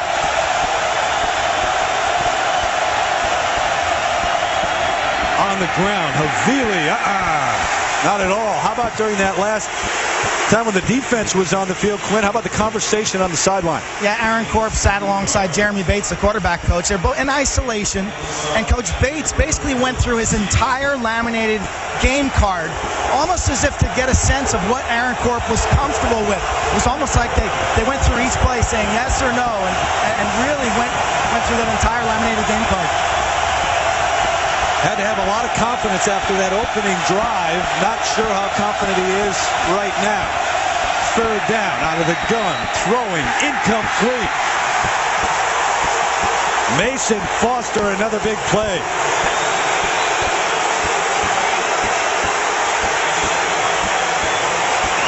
Foster was the guy who forced the fumble, David. Johnny Morton, the offensive coordinator for USC, really has to be concerned. The throwing decisions by Aaron Corp, he's picking receivers with defenders draped over their backs, and most of these receivers, especially in the third down situations, they don't have first down depth. You go after O'Malley here. Hadn't been a strength for the Trojans. Their punting game. Line drive short. Fogerson going to watch this one take a great bounce for USC. Look at this. Short punt that's going to roll all the way down to the 28. 53 yards once it settles in. And a reminder, Jimmy Johnson racing for a historic 4th straight championship. 4-time NASCAR champ Jeff Gordon. Regular season points leader Tony Stewart looking to make history of their own. Chase for the NASCAR Sprint Cup at New Hampshire. Kicking off tomorrow. 1 o'clock Eastern on ABC. What do you think? You're a big NASCAR fan. I'm a big Tony Stewart fan, and what a year he's had. First year ownership of his own team, and I'd really like to see it. That would be a great story if Tony Stewart was able to win the chase. How about the vets? How about Mark Martin? Talking about the old guys. 50 years old. He'd be the first. Walker under center, hands it off to Holt, spins away from one, gains one, maybe two, that's it. Remember, Washington has burned all 3 of their timeouts as we approach the 2-minute mark here. We hear a lot of talk from people this week, can Washington stay in the game? Do they even have a chance to win? And a lot of people forget 2 years ago, 97 up here in Seattle, 27-24 game. And a lot of the same kids that played in that football game are on the field today. I think they're feeding off of some of that confidence. Played them to a 6-point game in 2006 as well. Aguilar in motion. They're going to keep it on the ground, though, and Chris Gallipo says, not at me. You're going the other way. Gallipo, the guy who had the big interception return to set up a touchdown last week. Chris Gallipo, for him, it's been a long time coming. Very highly recruited. Had several back procedures that kept him out of the lineup. All these linebackers have had to wait their turns because of the great players that have lined up in front of them. But Gallipo, he lit it up against Ohio State. You mentioned the big play last week, Terry. Now, USC calls the timeout with 1:35. And you mentioned waiting their turn. It's one of the remarkable things I think about Pete Carroll and what he's been able to do. In an age with the scholarship limits and that word parity, where kids can go play on TV anywhere they go. It's not like the old days when you had 5 or 6 programs that could stockpile. Pete has been able to do that. They go 2, maybe 3 deep with talent that nobody else has. Well, I think it's the message that he uses when he walks into the living rooms of 17-year-olds and their parents. You know, he looks them in the eye and says, hey, if you're good enough, you're going to play. If you're the best player at your position, you're going to play at USC the day you walk on campus. And he creates that type of competition. He also tells those recruits in the same breath, if you're not that type of guy, we really don't want you at USC. And it's a kind of a challenge, but the kids respond very well, and he has created what's equal to a dynasty of the Pac-10. Be careful here. Walker on 3rd and 9, going to throw. Aguilar comes out, makes a nice catch across the 30. His second of the afternoon. Will Harris on the coverage, but well shy of a first down. Reminder, Cooper Tire's halftime report coming up next, 1:29 of game time. And it's been a good one here. 4th and 6 now as USC calls their last timeout, and they're going to get the ball back. This is very reminiscent of the situation late last week. Ohio State, Ohio State had a 3rd and 3 with about a minute to go. Out near midfield, USC had no timeouts left, and Ohio State decided to throw the football. And on an incomplete pass, they stopped the clock for USC. USC was able to come down the field, tie the game at 10. I thought that was a very key point, and USC using their timeouts well here to get the ball back in the hands of their offense. I know that Pete Carroll's hoping that the field position is going to be a little bit better on this trip. Damian Williams awaiting the punt from Will Mahan. Had a good one last time of over 50 yards, and there's Williams back at his own 24. No pressure. Williams the fair catch at the 30. So the Trojans out of timeouts, but a minute 22 left to try to get something else on the board. And Aaron Corp will go back to work. First 2 drives, 10 points, 148 yards. Look at the last 3. I think that it's pretty safe to say that Corp looked most comfortable on those opening 2 passes. Remember, they started their scoring drive, their only touchdown scoring drive, with 2 straight completed passes from Corp, and he struggled ever since. So Corp out of the gun with a minute 22 to work with. Plenty of time. He can run with it if he wants. Slides out at the 36. So a gain of maybe 5. Clock continues to run. And they scramble back up as we hit the minute mark. Here comes the pressure. Under pressure. Complete across midfield. Havili with a catch and a big gain all the way down to the 37-yard line. They brought the blitz, and Aaron Corp made him pay. Yeah, they split Havili out in the slot. They split him out wide. How many fullbacks can get out in space and make those kinds of plays? Stanley's going to run it this time. Down to the 27, so you're just shy of a first down. Good block from Alex Parsons on the right side. Springing Havili. USC working quickly, getting up to the line of scrimmage. Nice work. The clock status. 2nd and 1 to the near sideline. Dropped. Would have been a tough catch for David Osbury. Okay, so you have 18 seconds here, no timeouts, 3rd and 1, and you stop the clock with the first down. I think you go to your bread and butter as we watch Corp, and Corp a little smoother with his feet on this drive, an accurate throw. The 3rd and 1 here. I think you run the football, you count on that offensive line picking up the first down, you stop the clock, and then you get right back up to the line of scrimmage. Williams in motion. They keep it on the ground. Havili's going to get dumped for a loss back at the 32. Yeah, and that's going to be the end of the first half. You figure you can pick up the first down behind the offensive line, and the 8-man front responds. Donald Butler with a huge play right before the break, and they're going to scramble to try to get the field goal team on. They whistle it dead. It's not going to work. That'll do it. So the Trojans not able to get points on the board with that final drive right before the break. And look at the Huskies headed to the locker room. Coach, what do you have? Coach, how do you best characterize the play of Aaron Corp? Well, first off, this is the Pac-10. You can see here it is. Tough game on the road. It's always hard.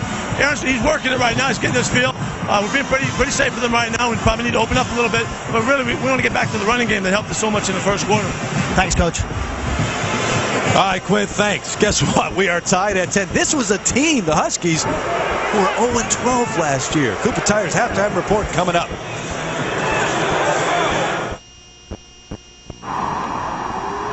T-minus 10 seconds.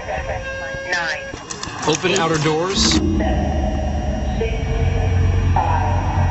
4, 3, 2, 1.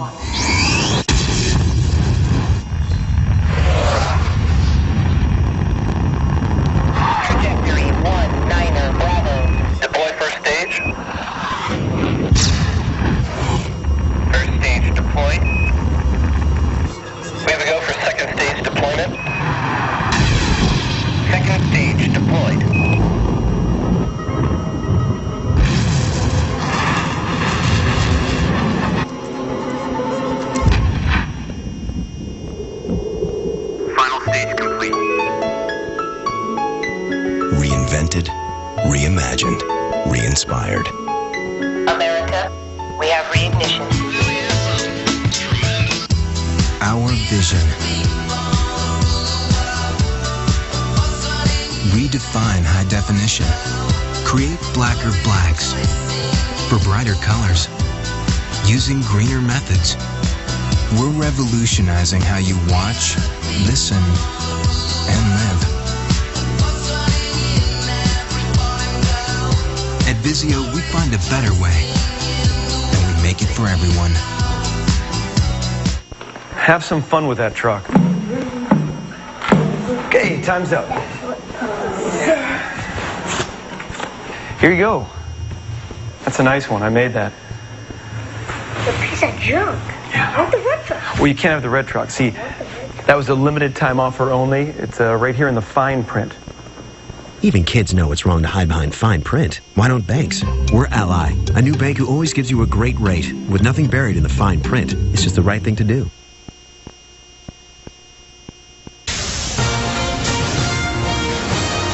And welcome to the Cooper Tires Halftime Report. John Saunders alongside of Jesse Palmer. Throughout this offseason, much of the spotlight was on Tennessee head coach Lane Kiffin in his first year. One of the first things he said was, "I can't wait to sing Rocky Top all night long after we beat Florida." That was thought to be a no-no because it thought that it might rile up Urban Meyer.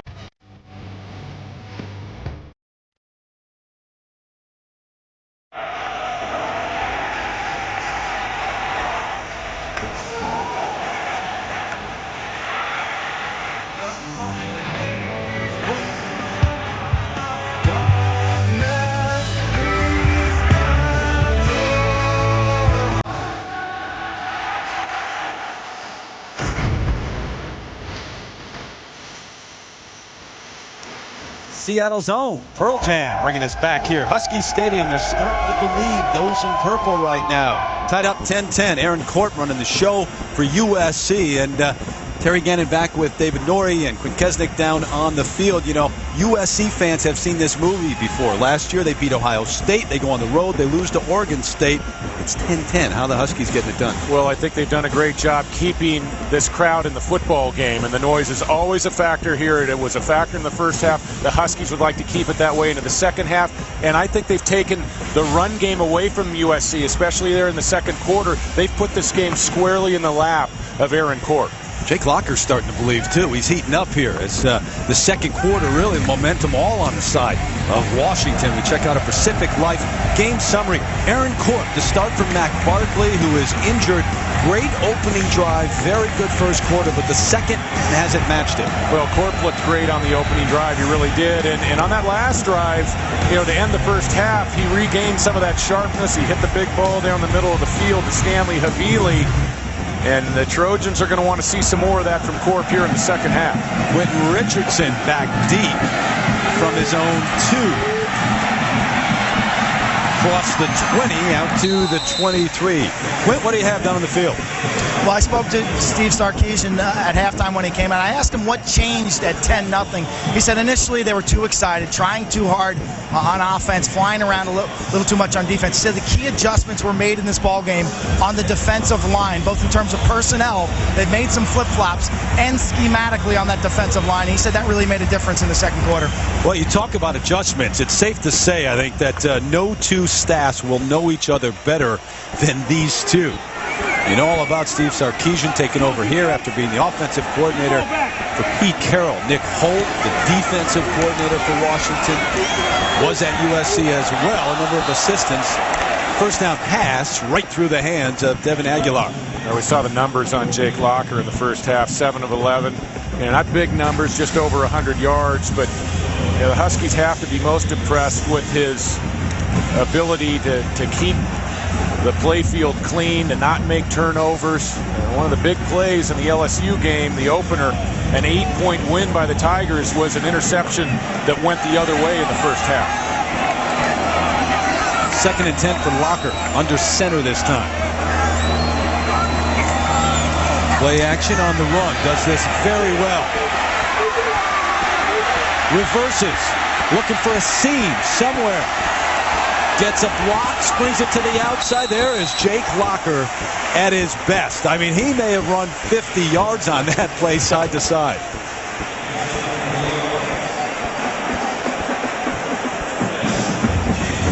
Jake Locker was a hugely recruited quarterback in the state of Washington 3 years ago, a small town up near the Canadian border, and he's become legendary for his ability to turn something positive, or turn something positive into, from a negative play. He's just done such a great job with his feet up here in Seattle, and he's such a fan favorite. And he did it. He ran about 60 yards to gain 4. So it's 3rd and 6. They're going to whistle this one dead.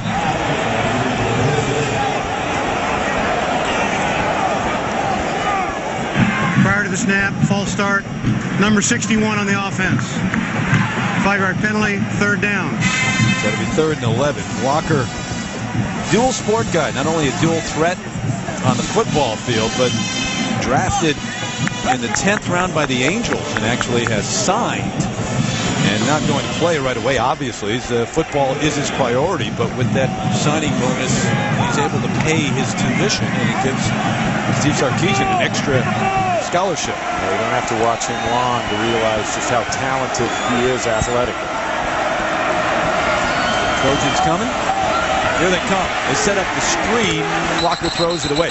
Screenplay worked well for them in that opening game against LSU. Well, they had the screen set up there wide to Polk, and not a very good throw from Jake Locker. If Jake Locker is able to feed that ball outside, I think Polk walks for the 1st down.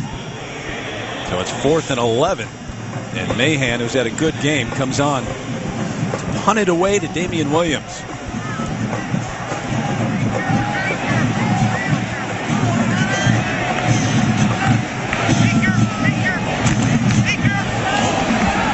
This one shorter than his other ones. In fact, the Trojans will have great field position out near midfield.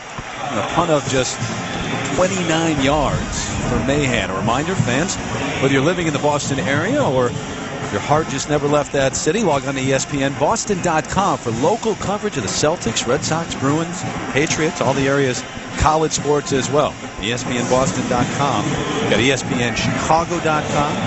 Coming soon, Dallas, New York, and LA. Spreading like wildfire.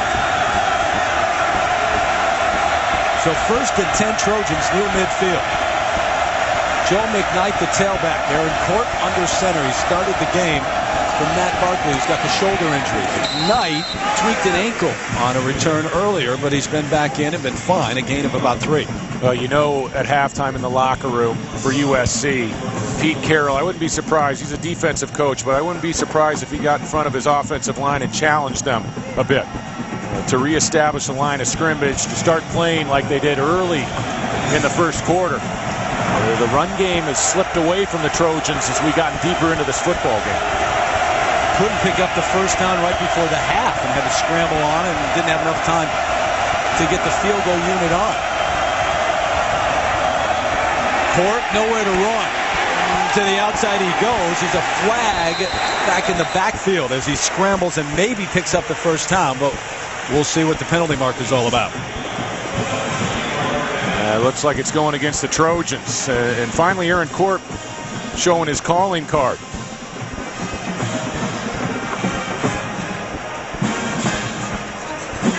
Holding on number 61 on the offense. 10-yard penalty, previous spot. 2nd down. Christopher O'Dowd, who missed the 1st game with a shoulder injury, and Jeff Byers took over at that center spot, but he came back last week. Byers moved over, but he's one of their best. Yeah, even though O'Dowd got hit with that penalty, we saw an all Pac-10 defensive end, Daniel Teo Nesham, come free right in the face of Corp on the bootleg. Corp slipped it to the outside, big gainer, and I think you'd like to see some more of that from this young quarterback. 2nd and 17. We're going to whistle it dead. Mason Foster is right in the face of Aaron Court. Foster had a huge 1st half. Well, looks like it's going to be a procedure call against the Trojans. And again, the noise a factor Second down. Pete Carroll knows Husky Stadium well. Well, and let's understand this. I mean, last week they were at the Horseshoe Bowl. It's not louder than it was there. But Barkley was the quarterback. He handled it very well on that last drive, and he gets a win. This is a guy getting his first start, and it does get extremely loud here. Well, and it's also human nature. You feel like you can play that type of game back at the shoe, that you're going to be able to handle it. And Husky Stadium, I think this week has been a bit of a shock to the system for the Trojans. Williams in motion to the far side. Thorpe looking for him, now throws in the flat. Havili, who had a big first half, across the 40, but well covered. Good pursuit on that Washington defense, and Stanley Havili, after his second catch of the day, is down. He is one of the most unsung and valuable members of this USC team over the last 3 years. Truly the best, in my mind, the best receiving fullback in college football. Nice job against Trufant, breaking the tackle as the ball arrives, and tough to tell from that angle. Looked like what happened to number 31. Maybe a helmet to helmet. E.J. Savannah, the outside linebacker, came up late. They've got this bell rung. Coming off that victory a week ago against Ohio State. You remember last year against the Buckeyes at the Coliseum? The catch that Havili made down the sideline that launched the Trojans to a big first half lead. And of course the Washington staff knows all about Stanley Havili, what he can bring, and then the rest of the Trojans. Nick Holt, this was the scene earlier. Nick Holt on the sideline with Joe McKnight said, hey, great to see you. We saw that throughout warm-ups today. It took Nick Holt about 2 counts to get refocused on the game. Oh, he's got that game face on Thursday, I think. Third and long. Here comes the crowd again. Swing pass. McKnight. Oh, what a sidestep. Shy of a first down, and there is yet another penalty marker down. But that's a little bit more like it for Aaron Corp. You know, get the ball out safely to some of your skilled playmakers. That was a nice throw on the swing pass in time.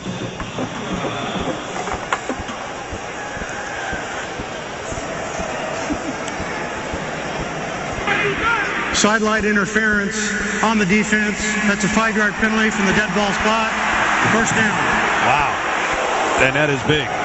Well, and I'm not real fond of sideline warning calls. You know, it used to be you get a number of warnings and watch the play after the catch by Joe McKnight. Is he electric in the open field? You know, the kids get excited, the coaches get excited on the sideline. I think that was the rule committee getting bored on a lunch break a couple years ago when they instituted that sideline penalty. Safety issue, I'm sure, but duly noted, Mr. North. First down, McKnight dropped the football, it's loose. Looked like the Trojans may have gotten there late. Boy, it was loose a couple of times. Did Charles Brown come up with it? I think it was Charles Brown, and he's known for his quickness, his quick feet. Prototype NFL tackle, but it was just quickness covering the football that saved the Trojans on this play. That 8-man front continuing to swarm for the Huskies. The Trojans very lucky to keep the football. Yeah, Gonzell McDowell, the cornerback, going after that football with a purpose. 2nd and 10.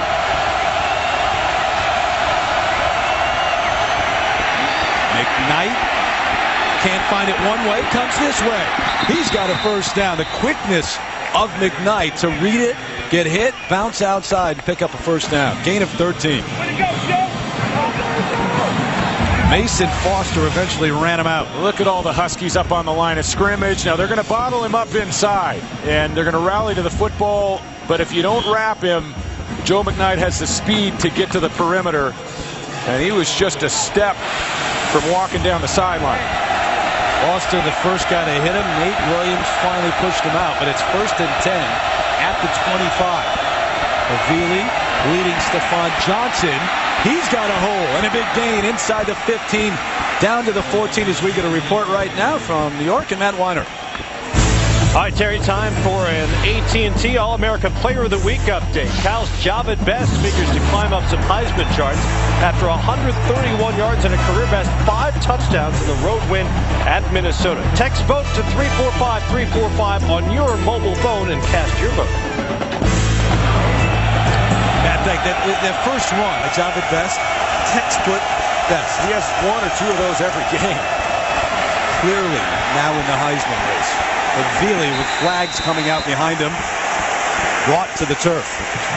Daniel Teo Nesham in there first. And the Trojans down on the sideline. Look like McKnight again. Holding on the offense, number 71. That's going to be a holding call against the Trojans, and we'll march them back 10 yards. But well, 7 penalties for 67 yards now. Again, this is a big left tackle, Charles Brown. They go ahead and freeze it right there. And then McKnight. No, he gets rolled up by Havili. And that same ankle. And it's really tough when you're fighting a flu bug the entire week. You don't practice. He didn't even participate in the walkthrough yesterday, and it's tough physically to come out and go on a Saturday, and then you get your big fullback rolling up underneath it. So it'll be 1st and 20 Trojans. They continue to work on Joe McKnight. We'll step aside. Say hello to the can-doers, the budget masters, the knockout artists who are finding more ways to spread their dollar further, to bolder color in less time. Say hello to newer ideas and lowered prices, enabling more people to turn more saving into more doing. That's the power of the Home Depot. Try out different colors with new 8-ounce paint samples at a new lower price of only $2.94. So, it's a typical morning when suddenly you see built Ford tough trucks. The ground starts rumbling like it just struck oil, and you know what? You did hit pay dirt because it's Ford Truck Month. And leading this herd is the Ford F-150. It's not just a truck, it's an F-150. And with great power comes great fuel economy. No wonder it was named 2009 Motor Trend Truck of the Year. Now get 0% APR for 60 months or $4,500 cash back on an 09 F-150. And Ford Credit is on board to help with the financing. It's Truck Month, only at your local Ford dealer. Your number. It's the amount you need to have saved to retire the way you want. And lately, it seems your number is more at risk than ever.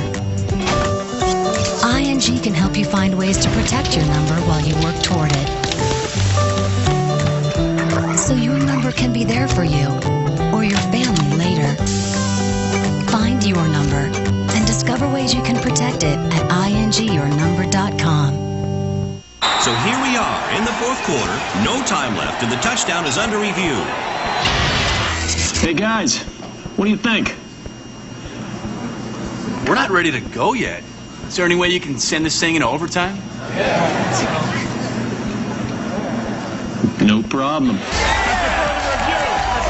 I don't know what he was looking at, but we're going into overtime. Buffalo Wild Wings, you have to be here. This could finally end it. Unbelievable. In 2 days.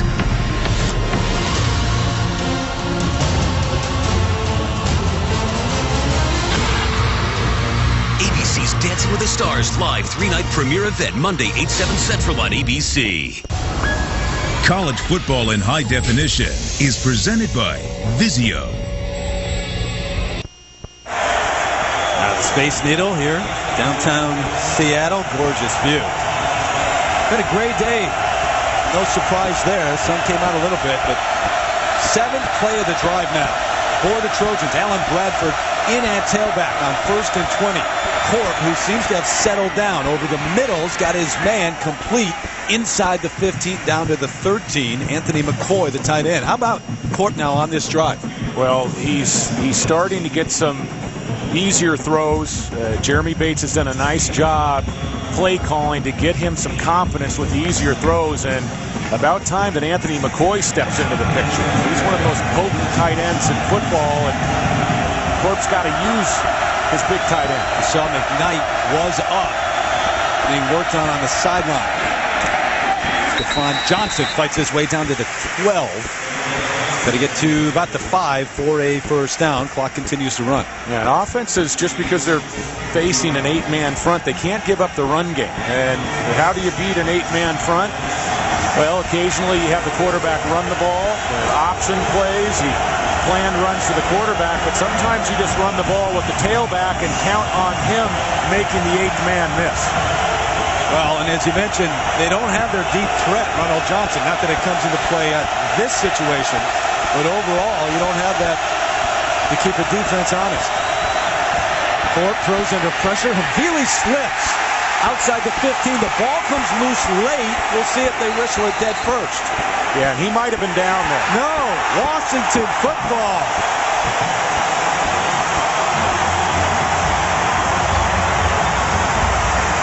What a big play. Well, it was a great play by the middle linebacker, Donald Butler. Watch him rally to the football. It's a matter of did he go down here? Is the knee down? No, it's not. It looked like he had lost his footing with the naked eye there. Boy, I think that play is going to stand. The knee never hit.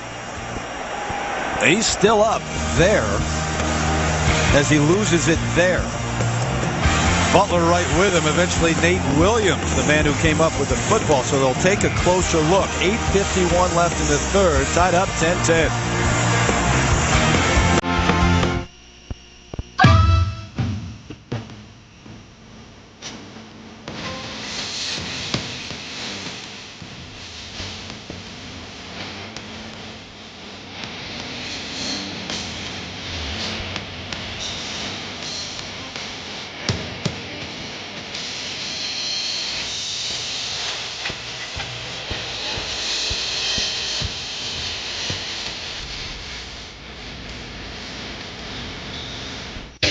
So there's pretty much two kinds of trucks in the world, dumb trucks and smart trucks. Dumb trucks give you exactly what you expect, brawn. Same old, same old. But a smart truck gives you brains, too.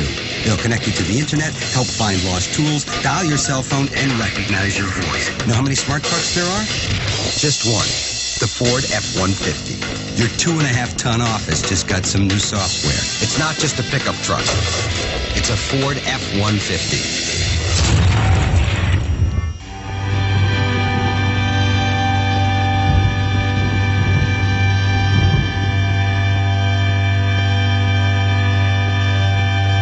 America, center of equal daughters, equal sons,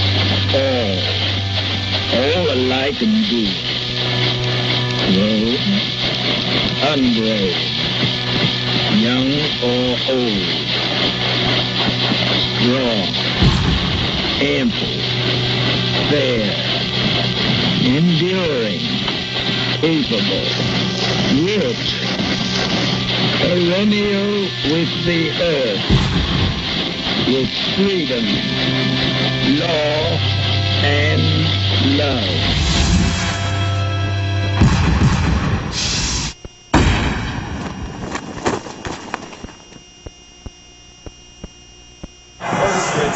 Back at Husky Stadium, Washington and USC tied up at 10. 8:51 left in the third. Take another look at that last play. Havili's knee never hits, David. And I think that ball was coming out. It was ruled that the ball was coming out before he touched his arm to the ground. And it's confirmed by the replay booth. Chris Polk, nice little move on 1st and 10. Will Harris, the strong safety on the stop. I mean, this is a game. And you keep letting Washington hang around and hang around. USC loses another chance for a go-ahead field goal. And, you know, the clock ran out there at the end of the first half. Jonathan Congdon, the new field goal kicker for the USC Trojans, is not known for his leg. 2nd and 4 after the gain of 6. Hope the call again ahead for maybe 2. Scalippo on the stop. Yeah, that play call just before the end of the half, I thought it was a right call by Jeremy Bates because Congdon's going to have to line up and try a 49-yard field goal. Congdon chunked one and hit the crossbar against Ohio State from 44 yards last week. Well, Pete chose right before the half to run the ball. He needed about 2 yards. and there was 12 seconds left. You knew you couldn't get another play off if you didn't pick it up. You feel with that offensive line like you're going to do. Absolutely. You figure your offensive line, and I thought it was closer to a 3rd and 1 there. You got to figure your offensive line's going to pick up the first down for you, and the clock stops. 3rd and 3. Wow, he brought it back in. Locker did. He's got James Johnson, who makes a move to the outside and has a first down. How about Locker reloading? 3rd catch of the day for Johnson. Locker's shown this ability a couple times today. Look at that. He reacts to that secondary member for USC flashing in his face, saves the throw and reloads. That's the type of quarterback that Steve Sarkisian has. David, you talk about athletic ability. People talk about Tiger Woods stopping his swing when the camera goes. How the heck can he do it? I mean, that's similar. It's very similar, and it just gives you an idea of his talents as a quarterback. Hope hit, falls ahead for a yard or so. Malcolm Smith in on the stop. He and Chris Gallipo, Michael Morgan making up that linebacker corps. Well, you just get a feel when a team is in a tight game with the Trojans that they're at times holding on. They're trying to piece together first downs, and that's a big part of it. The longer you can keep the Trojan offense off the field, the longer that you can chew up yards on the ground and continue these drives. And Locker doing a real nice job of managing this game. 3 receivers set. They spread them out. Low snap off the ground. That was a shortstop picking that one up. Complete over the middle. Locker still able to get the completion to Cavario Middleton, the tight end, who's going to be a good one. Great All-American. Locker's going to get the ball rolled back to him, and a nice job of making the play cleanly, and then has the ability to find Middleton, his tight end, immediately, training his eyes down the middle of the field, and a very accurate throw. Got a big 3rd down coming up.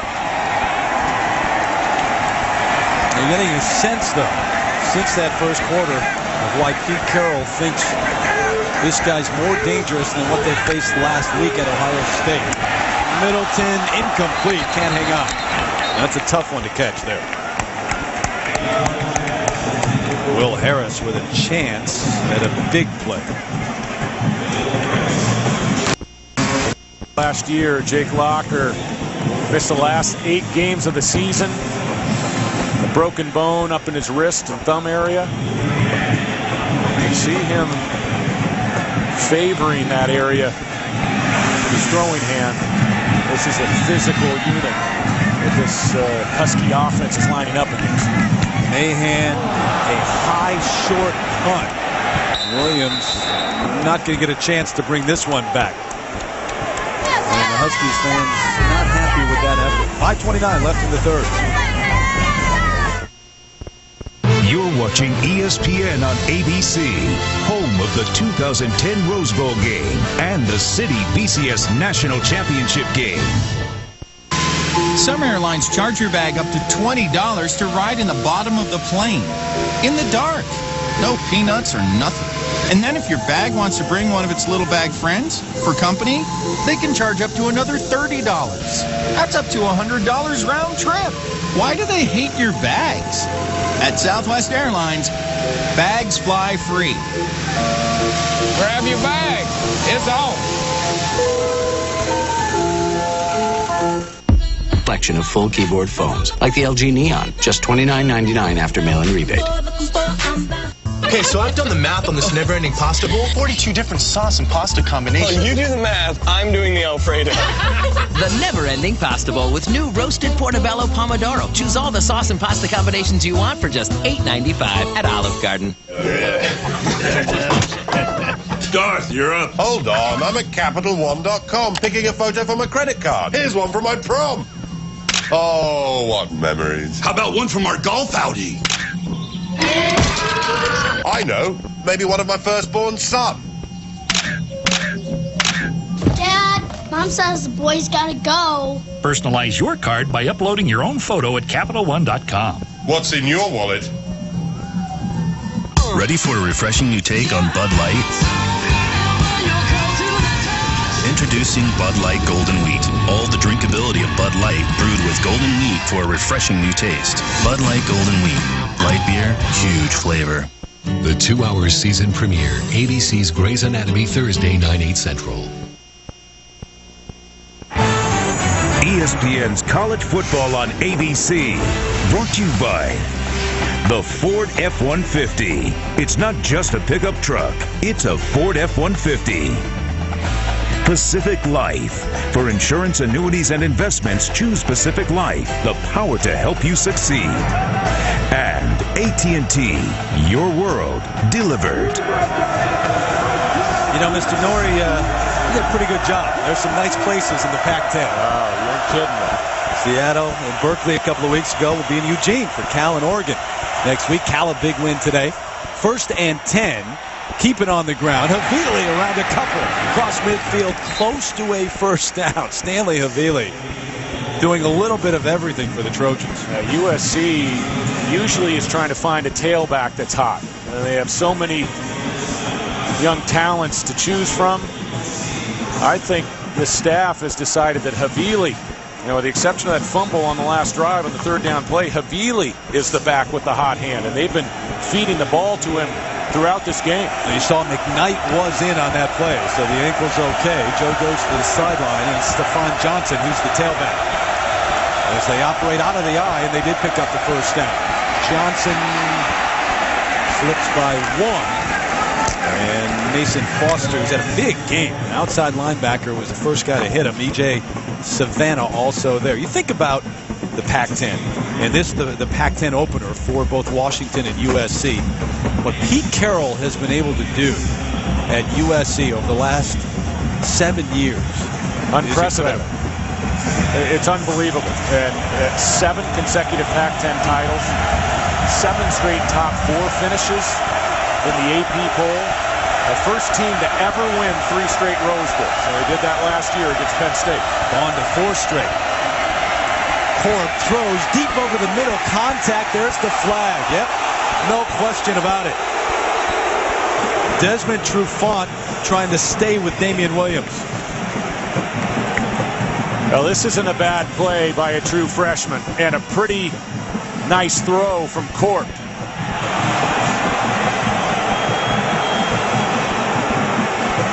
That's going to be a 15-yard penalty on pass interference. Pass interference on the defense, number 6. It's a 15-yard penalty from the previous spot.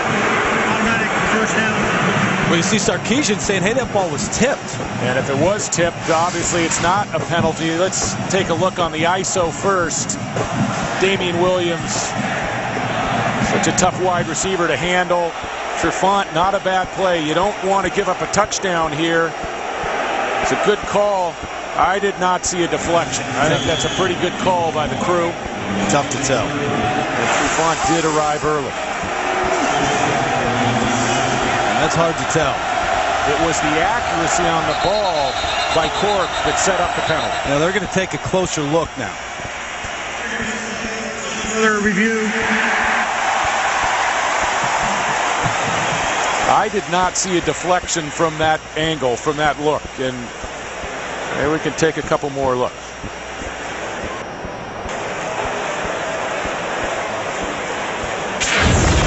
Sarkisian was right there, and they reacted immediately. Bradford chipping outside. Wow, that got right in between the arms of Foster. I mean, if he didn't tip it, how did he not? I mean, he split the wickets on this throw. How did he fit the ball through that window?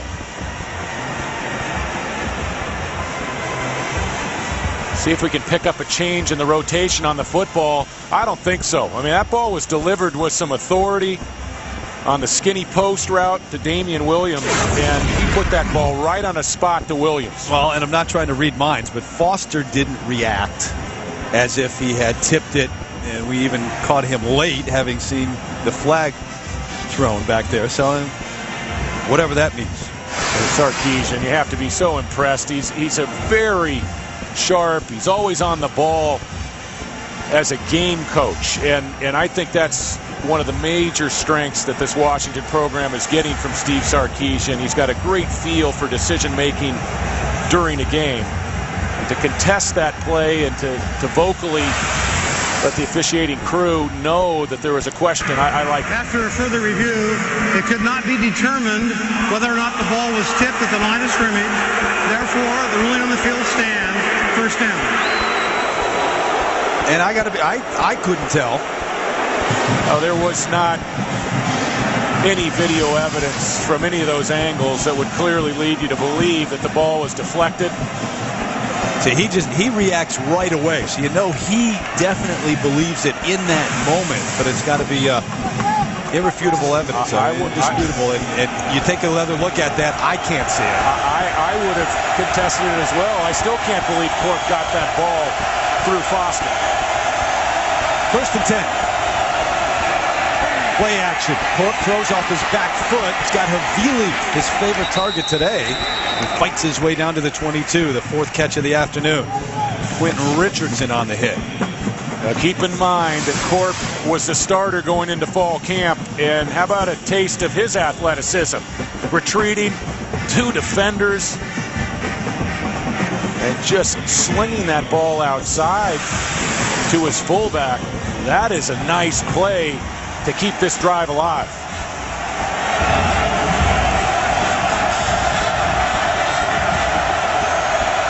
Stephon Johnson in at tailback on 2nd and 2.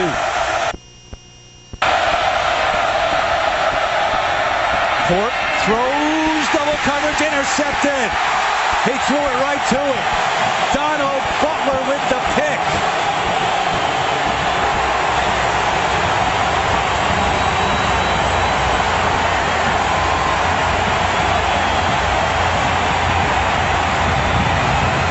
As big a play as Butler has made in his career, maybe, stopping the drive.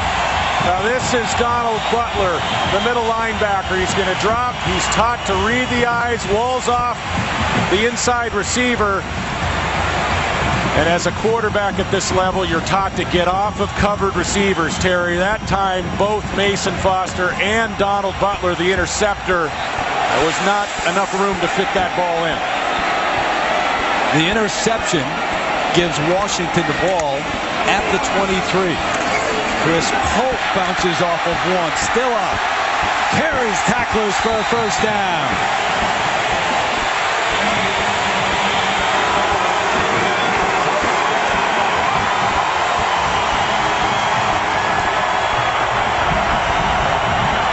Starting to believe in Seattle. 0-12 last year. 15-game losing streak. They stopped that last week against Idaho, and here they are, tied up with the number 3 team in the nation. The wasted trips are starting to pile up for the Trojans.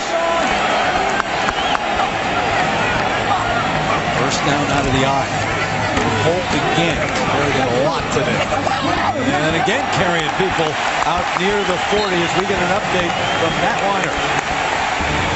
All right, Terry, Rocky Top may not be on the agenda. Touchdown there. Now it's 23-6 lead.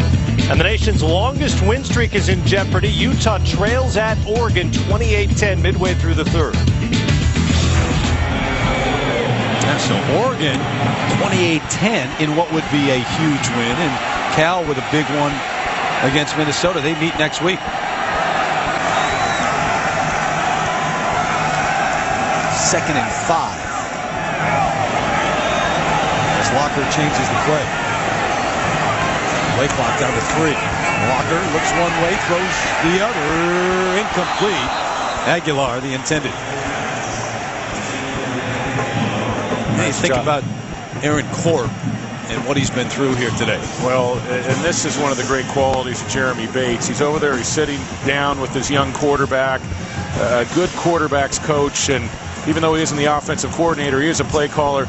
He's a calming influence on a young quarterback, getting his first start in an extremely difficult environment. And I know he's working with him. He's trying to keep Corp in this game and keep him settled. A lot of football left. They split the backs. Polk, Ferguson from the gun. Walker throws it to Chris Polk at midfield. 1st and 10 Huskies.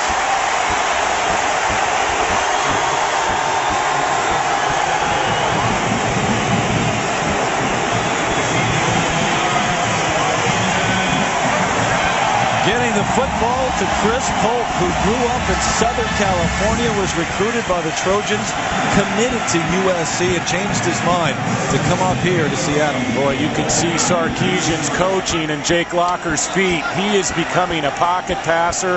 That was one of the big challenges for Coach Sark coming into this program, and Jake Locker starting to look like a guy who's comfortable in the pocket. Locker, Polk, gain of about 3. Luther Brown on the stop. Everson Griffin applied the pressure on Locker. It's so hard to identify the pressure from this USC defense because of the zone blitz package that Pete Carroll uses week in and week out. But I think, Washington's offensive front has done a nice job picking up blitzers.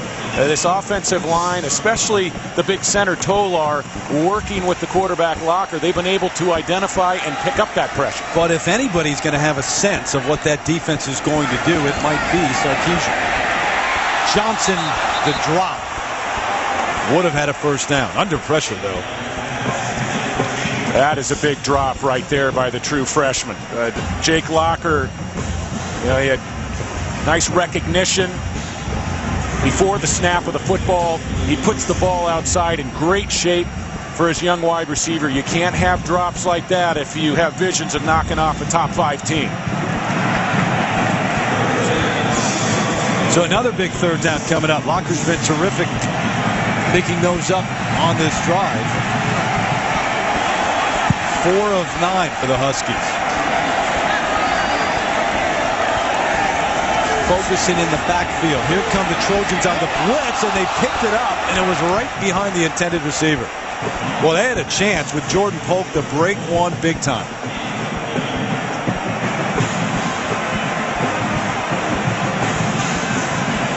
And the punting team will come on. Jake Locker, he's a competitor, and he's looking at the sideline as if Steve Sarkisian might go for it on 4th down. Not a chance. We talked to Sarkisian about that, too. He said, as an offensive coordinator, I always kind of want to go. Now that I'm a head coach, it's a bit different. That's a great way to have a short career if you start going 4th and 6th in 10-10 games against USC.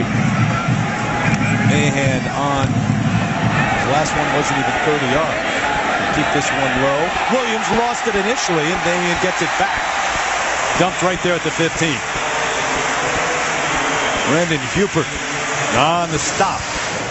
This is one of the most difficult jobs for a student athlete playing college football. A punt returner making decisions on balls that he's going to make plays on, and Williams a nice play to regain composure. Well, USC number 3, Texas number 2, getting set tonight, 8 o'clock Eastern, 5 Pacific. Take on the Red Raiders of Texas Tech. Who do you like in that one, David? Texas or Texas Tech? I like Texas, and how can you not? I mean, they've dominated that series down in Austin. McKnight, tough running. Out to the 17. And Mason Foster, the outside linebacker, yet another tackle. He has been active throughout. We're heading to the 4th, and we're still tied at 10. Listen to this crowd.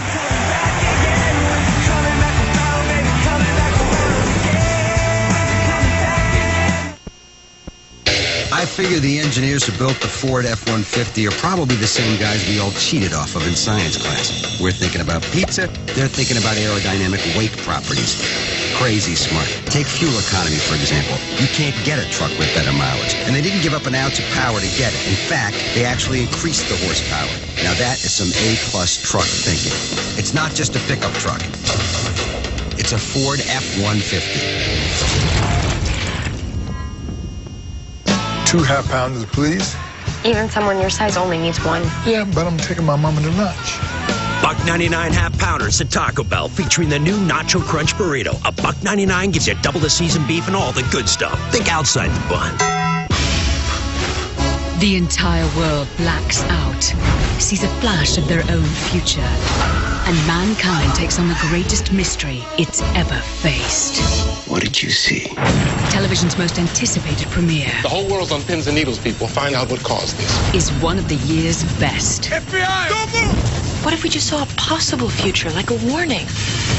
ABC's Flash Forward. New series premiere Thursday at 8/7 Central on ABC. What's the best way to help keep your teen driver safe? Choose American Family Insurance. Our Teen Safe Driver program reduces risky driving behavior by 70%.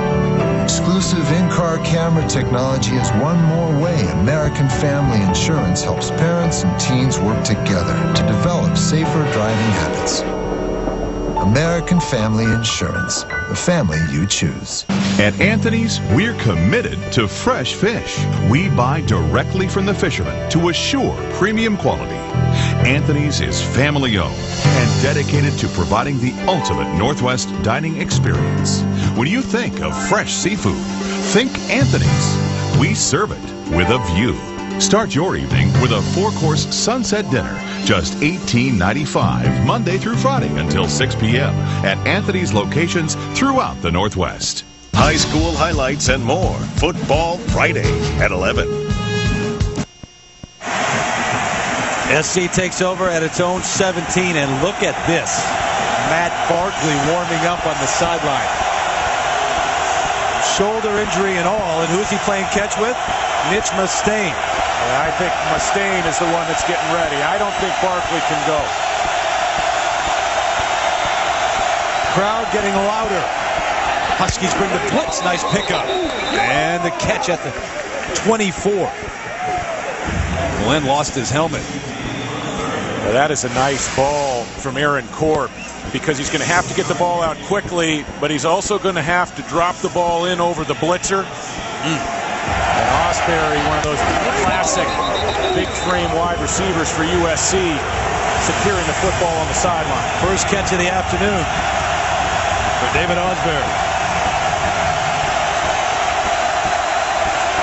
3rd and 1. On the ground, Johnson not going to get there. Dono Butler, who had the interception with a big hit.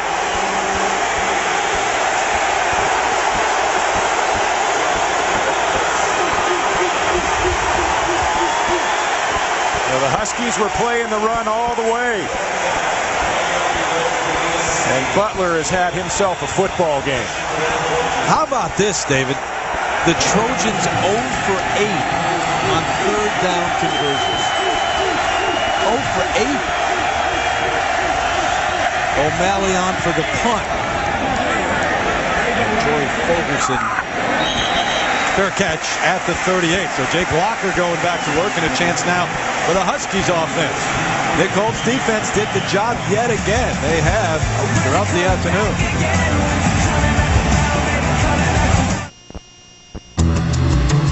Work of art, a finely tuned machine, a sanctuary, a command center, a sophisticated sedan, a sports car.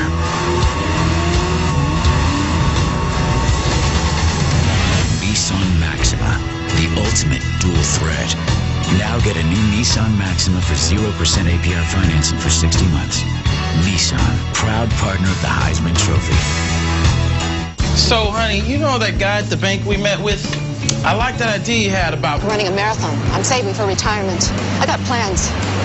I'm thinking of biking to work. The amount of money I save on gas, I've been able to take hotel shampoo bottles when I travel. Haven't paid for that stuff in years. At Citi, we know everyone's talking about saving, and we've got lots of ways to help with smart ideas like AutoSave. Because when you save a little today, it makes you feel good about tomorrow. That's why Citi never sleeps. What do you say to a spin around the color wheel? To paint with primer already mixed in. Test samples instead of canned commitments. What do you say we dip into our wallets less and grab a hold of the latest tools out there so we can quit all that messing around with extra steps and get busy turning our doing dials up a notch? More saving, more doing. That's the power of the Home Depot.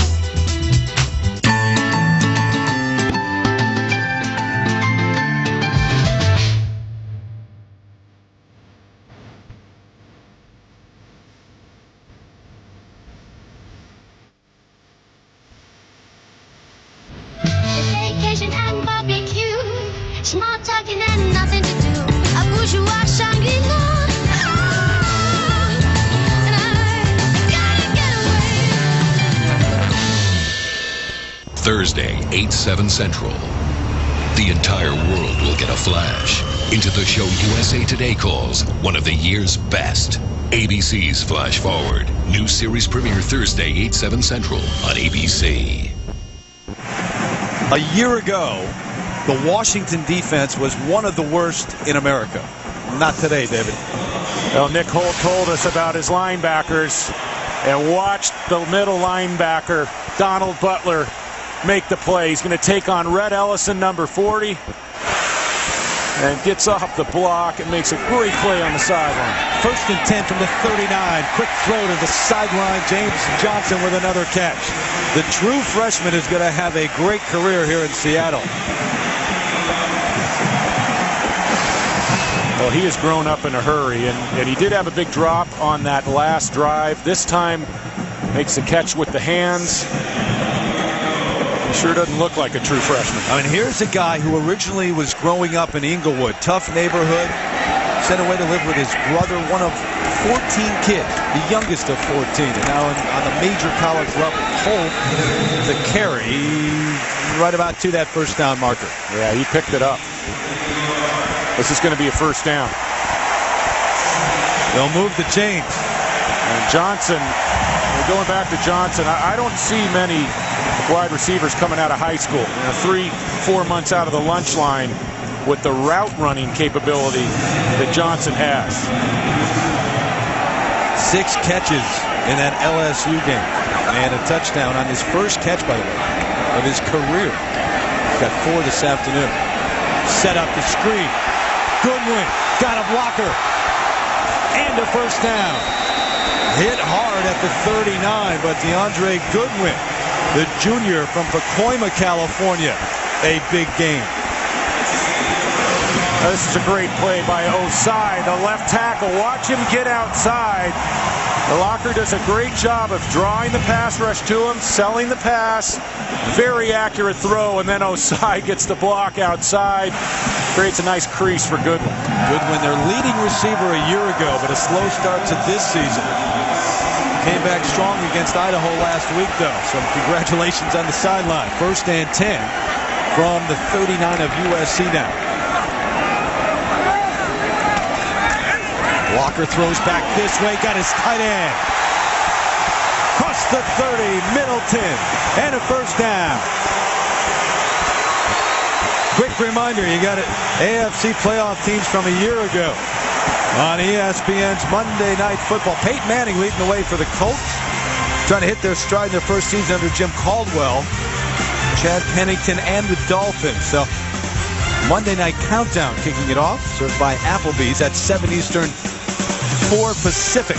Colts and the Dolphins. How about this drive? The poise of Locker now, wearing down the defense of the Trojans. He's doing a terrific job. A dangerous throw on that last play, but he got away with it. Jake pump fakes, throws, tipped up. He bats it down, and his offensive lineman comes down with the catch. That was a 6-4-3 double play, David. Is that how they scored it? Yeah. If you're scoring at home. On the prior play, Locker gets away with the ball fitted outside of Gallipo, the inside linebacker for USC. And here he gets the ball deflected, and watch. I mean, he goes up.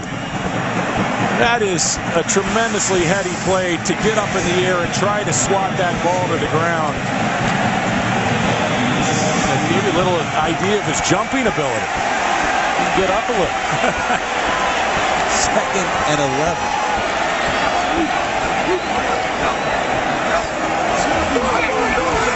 Pump fake, going deep near sideline. Aguilar stretches out and can't get there. Devin Aguilar had a step. Pretty good coverage, actually. Pinkard was right there with him. Pinkard is such a great performer in the secondary for USC. He's been a starter as a cornerback. He's played a lot of safety. And I think he is truly one of the premier corners in the country. Regardless of where you play him, he is a dominant performer. And Aguilar, that was a pretty good throw the coverage by Pinkard was the difference. Yeah, Pinkard originally was going to be inside. That's safety, and Therese Wright is out. He's out at corner. 3rd and 11. 3 receivers. They split the backs again. A ground ball back to Locker. He picks it up, throws, and is on target. Complete. He's got another first down.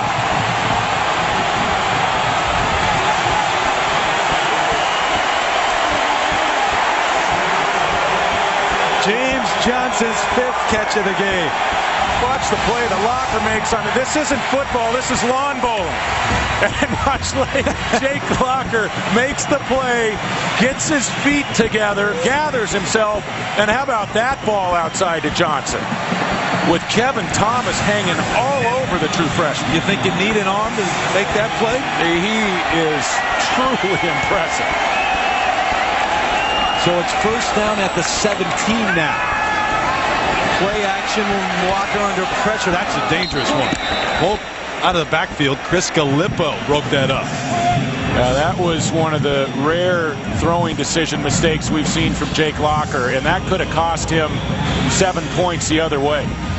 Gallipo's a highly talented middle linebacker, very good in pass coverage, pressure. Who else but Jarrell Casey, number 91, getting into the legs of Locker, and Locker's got to save that throw or throw it away. Casey went right around Senio Kelemete. So it's 2nd down. Nobody back there with Locker.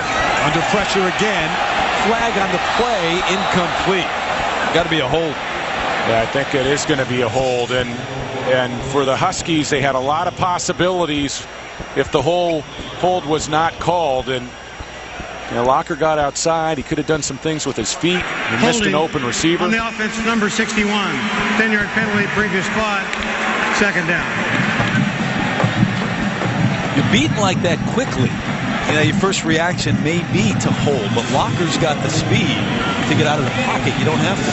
These offensive linemen for Washington, they're facing monster assignments. You got guys like Everson Griffin and Jarrell Casey and Christian Tupou. Casey so reminiscent of Cedric Ellis, and I think Everson Griffin reminds people a lot of Lawrence Jackson, a couple All-Americans at USC. A penalty on Washington today. Inside give. Not much going on at all. Michael Morgan read it perfectly and sent Polk back. Well, right now the play calling challenge becomes not necessarily picking up a first down, and it came into play on that 2nd down call there, Terry. Steve Sarkisian's thinking 3 points here. He's not thinking touchdown, and he's trying to figure out a way that he can get his field goal kicker just a few yards closer to the SC goal line, set up a reasonable attempt. He's thinking don't give up points the other way. And he's thinking don't give up yards the other way. You remember what happened to Terrell Pryor last week? 5-point lead. He takes the sack, and it probably costs Ohio State the game. 10th play of the drive coming up, and Locker wants to talk to his head coach. The 35-year-old from Torrance, California. Steve Sarkisian having the conversation. Scientific test proof. When you drink Dr. Pepper slow, 23 flavors taste even better. For me, slow always produces a hit. Step aside for a minute. Check this out.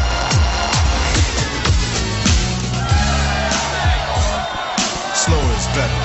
Trust me. Doctor.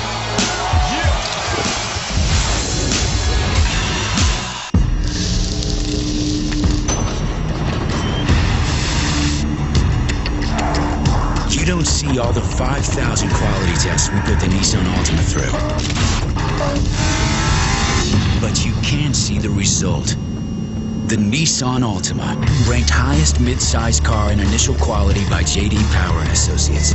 Right now, lease a new Nissan Altima for just $199 a month or get $1,500 cash back. Look closer. Nissan delivers. I know exactly what I'm getting. No menu needed. Have you heard about our never-ending pasta bowl?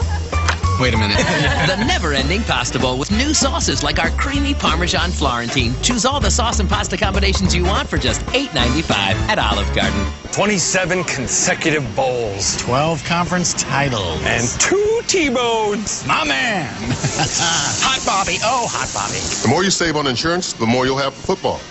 Are you in good hands? Go. Hello. I'm finally going to get a flat panel in my home theater. Thank you. What should I get? You. You should check out our new LEDs. The picture's better than life. Okay, but I don't want to pay too much. Don't worry about it. We'll match those other stores' prices. And we'll deliver and hook it up for free. Okay, last question. If you guys are here, who's in the stores? The latest home theater technology and thousands of people eager to help. Best Buy. Buyer be happy. ESPN's College Football on ABC, brought to you by Nissan Maxima, proud partner of the Heisman Trophy. Dr. Pepper, drink it slow, doctor's orders. And Chick-fil-A, we didn't invent the chicken, just the chicken sandwich. Gray skies, little mist here in Seattle. Husky Stadium. It's been loud throughout. 10:08 left in the fourth, and we are deadlocked at 10. Number 3, USC. Their season on the line. Remember that game after Ohio State last year cost them a shot at a national title. 3rd and 21. Locker going to the end zone through the hands of Hope. Malcolm Smith, the linebacker, right there with him. This is an outside linebacker getting great depth. The outside linebacker getting out underneath a fade route in the end zone. The speed of this linebacking group from USC really apparent all over the field. Eric Folk, 37. That's his longest. This one's a 46-yarder to go up 3.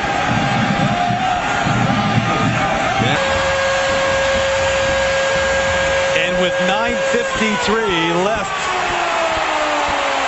it's Washington with a 3-point lead over the number 3 Trojans.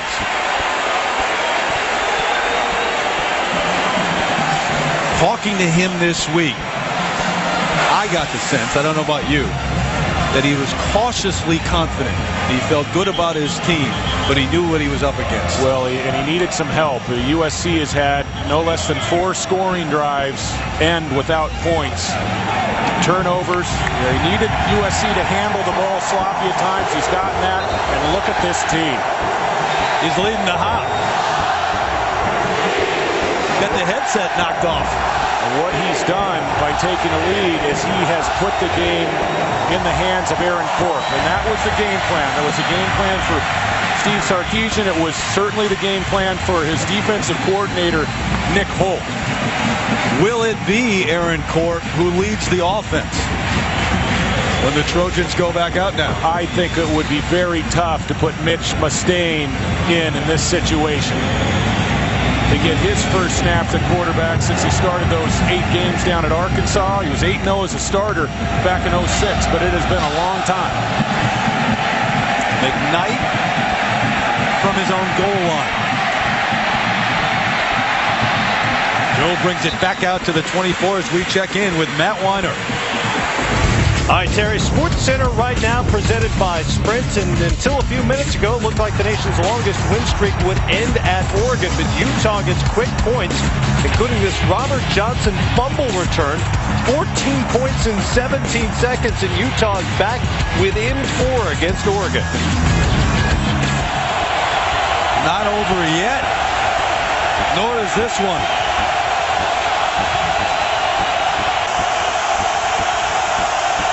The old stadium's shaking right now.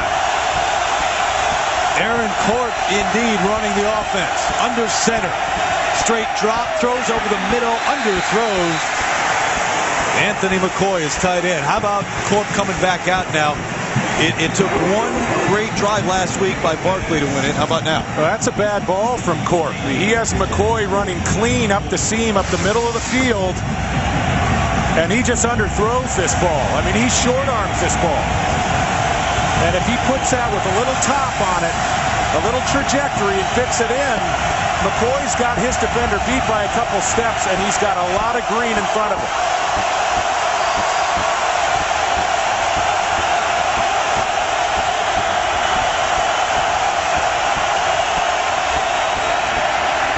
McKnight looks outside, bounces outside, drilled out of bounds.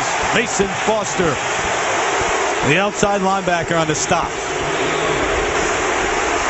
Brings up 3rd and 7 as we check out our city inside view. The last 7 possessions for the Trojans, nothing on the board. 3 turnovers. Remember, they came in overall with just 3 turnovers. Yeah, that graphic, it looks a lot like the blueprint for an upset.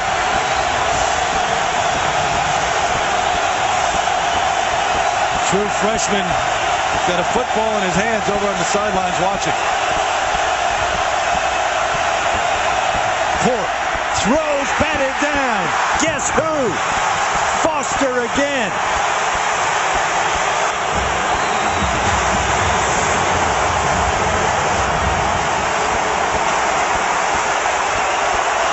Corp was trying to find Osbury on a curl route, and great depth by Foster getting out underneath the route. This defense has responded in the second half. Jory Fogerson back at his own 38, awaiting the punt. And they kick it away from him. And it'll go out of bounds just about the 37, a punt of 35 yards. Corp trying to get it together. Holt's defense already has it together. They take over with 8:43 left. What an upset this would be. You're watching ESPN on ABC, home of the 2010 Rose Bowl game and the City BCS National Championship game.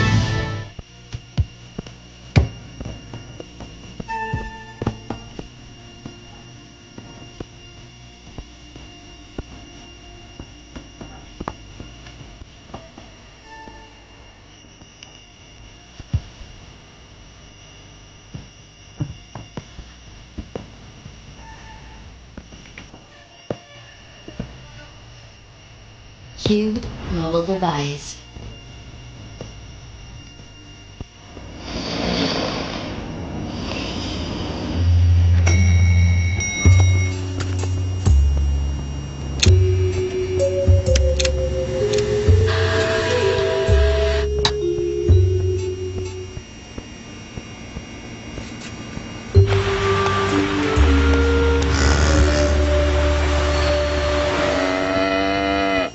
Chick-fil-A chicken sandwich, the original way to eat more chicken.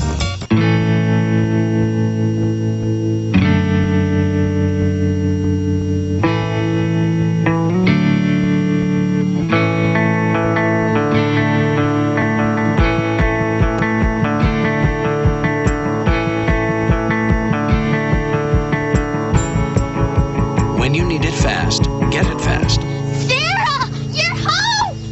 On the nation's fastest 3G network. AT&T. More cash over here. It's much easier to find money at Esurance. Great auto insurance rates and lots of discounts. Got insurance already? Save more with Esurance's Switch and Save discount. It also pays to shop online. You get Esurance's Fast 5 discount just for getting an instant online quote. Thanks, Professor. Don't forget the good student discount. And there's even more discounts. It's no secret that you can save hundreds with Esurance. Make it your mission to click or call Esurance today. The most anticipated new show of the year, Flash Forward. ABC Thursday, 8/7 Central. So what about that friendship? Will it be tested if Sarkisian's club hangs on here? Yeah, I think it's safe to say. 1st and 10. Walker and the Huskies take over at the 37. They'll keep it on the ground with Polk. How conservative do you get now with that offense if you're Sarkisian? Well, Jake Locker is a 3-year starter. I think you can trust him in his decision-making. He made a couple mistakes in the opener against LSU, but, you know, what strikes me here, Terry, is I'm starting to get the feel that the defense for USC is going to have to make a play. They're going to have to create something in terms of a turnover, a big play, because the offense right now, I'm not sure if you're Pete Carroll, you have the confidence with Aaron Corp today that you had with Matt Barkley last Saturday night. I'm pretty sure that you don't, based on what we've seen today. 2nd and 10. Walker again going to change play. And there's movement on the left side. So the play clock was running down at almost out. Movement on the left side. Prior to the snap, delay a game on the offense, 5-yard penalty, second down. Okay, take your pick. It's delay a game. Locker was trying to check out of a play there. He might have been trying to check his pass protection, depending on what the play call was. No tougher task in college football than trying to piece together some first downs against probably the best defensive unit in football at this level. Locker has to be very safe with the football in his end. Here come the Trojans on the blitz. Picked up Locker to Johnson, his favorite target today. The freshman with his 6th catch. Gets out of bounds. Take a look at our Pacific Life game summary. Total yards on the ground. Trojans with over 200. Yeah, the turnovers are the story. And you look at those rush yards. A lot of those rush yards came early in the first 2 or 3 possessions for USC. How about the 0 for 9, though, David? Third down. Yeah, and that is Aaron Corp. That's Aaron Corp getting his first start at Husky Stadium. Third down. Blocker batted down at the line of scrimmage. And it'll bring up 4th. Malik Jackson back up defensive end. Got a hand up. So Corp gets ready to come back in.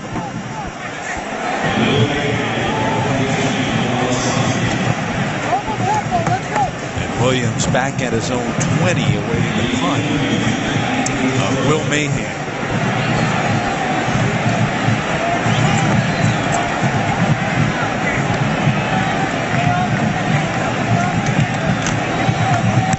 Pressure and a good punt.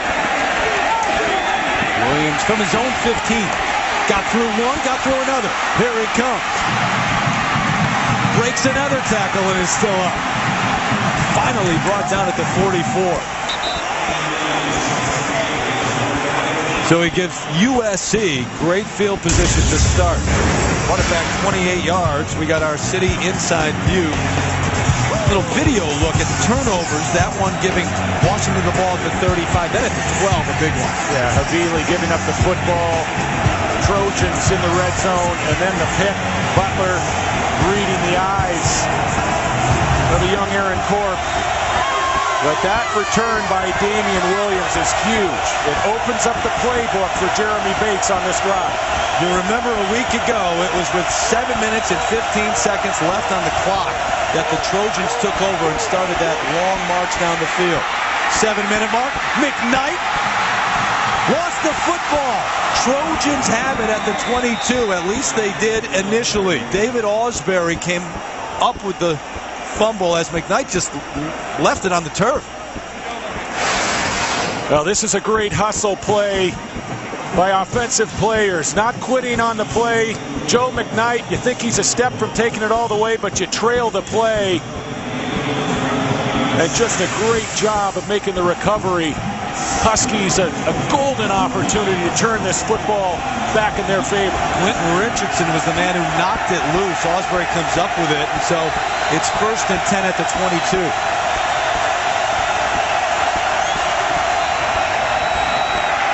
Johnson to the 10. It'll be 1st down.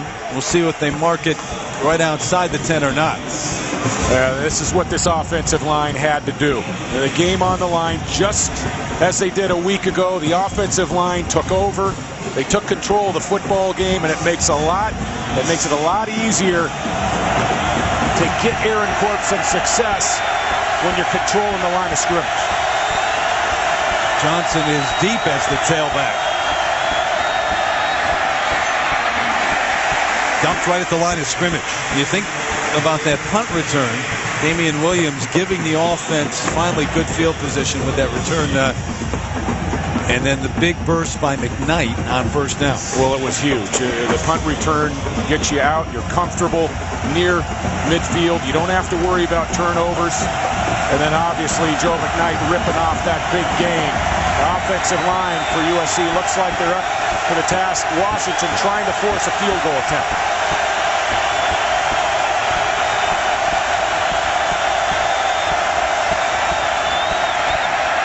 Court to run.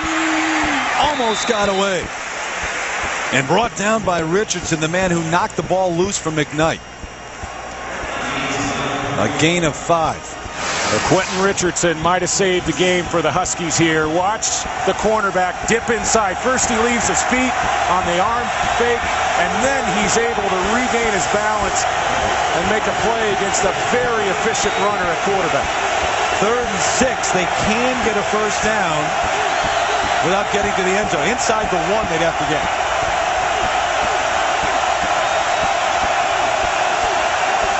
Long count. Johnson, nowhere to run. Lost a yard or 2. Donald Butler has had a huge game for the Dogs. Well, you really had the feel that USC would run the ball there on 3rd down. The success that they had during this drive, keeping the ball on the ground. The linebackers for Washington have had a great game. Jordan Condon comes on. Hit one from 42 yards. This is from 25. And good. And silence takes over inside Husky Stadium. Tied up at 13.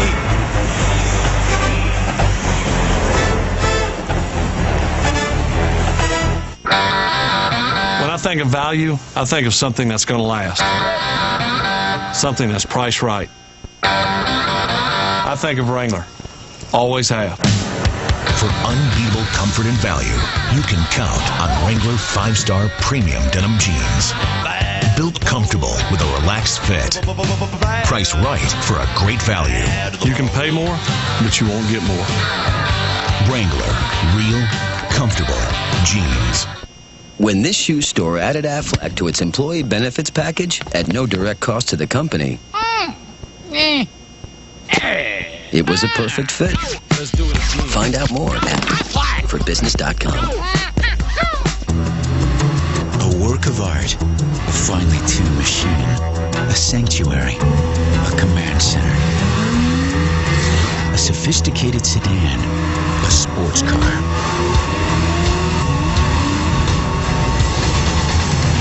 Nissan Maxima, the ultimate dual threat. Now get a new Nissan Maxima for 0% APR financing for 60 months. Nissan, proud partner of the Heisman Trophy.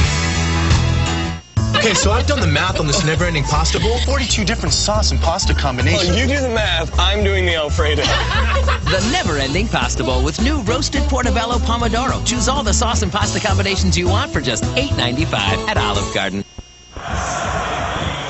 Back in Seattle, a reminder, the chase begins. Chase for the NASCAR Sprint Cup at New Hampshire. Coverage beginning tomorrow at 1 o'clock Eastern on ABC.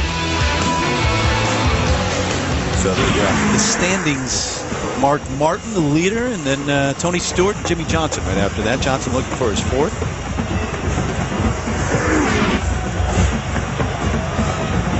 $13 all. 4:07 left. Richardson lost it. Gets it back.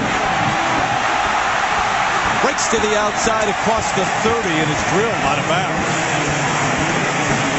So now Washington takes over. You think about this situation. Jake Locker, 4 minutes left in the game. You're tied up at 13. And this is the situation you think about your entire career. Well, and it's not a must-have drive, but you saw the way that the USC offensive line was working up front on that last drive. I would not be comfortable punting the ball back to the Trojans. I think this is a drive that Jake Locker has to get back in the pocket. He's going to have to get some things done with his arm. It's a matter of this Washington offensive line. Can they protect it? No, they can't. At least not on first down. Nick Perry in there in a hurry and a loss of 12. Nick Perry has had a nice football game, and he's had a lot of success coming inside on blitzes. I mean, he's overpowering an offensive tackle in Big Ben Osai. And when he caught Locker in the backfield, he made sure of the tackle. Great play by a young outside linebacker. So now you're in those dangerous areas. 2nd and 22, and you're back just outside your own 20. Another low snap. He's had to deal with a number of those today. Holt out of the backfield, couple of nice moves, and brought down at the 27. Drew McAllister on the hit. He got the start today for Taylor Mays, who is out with a knee. You get some yard backs on the completion, and you get yourself into a more manageable 3rd and long situation. But this is a play you have to have if you're Washington. And it's the type of situation that Pete Carroll and his defense has feasted on for years. And nobody knows that better than that man with his back to you.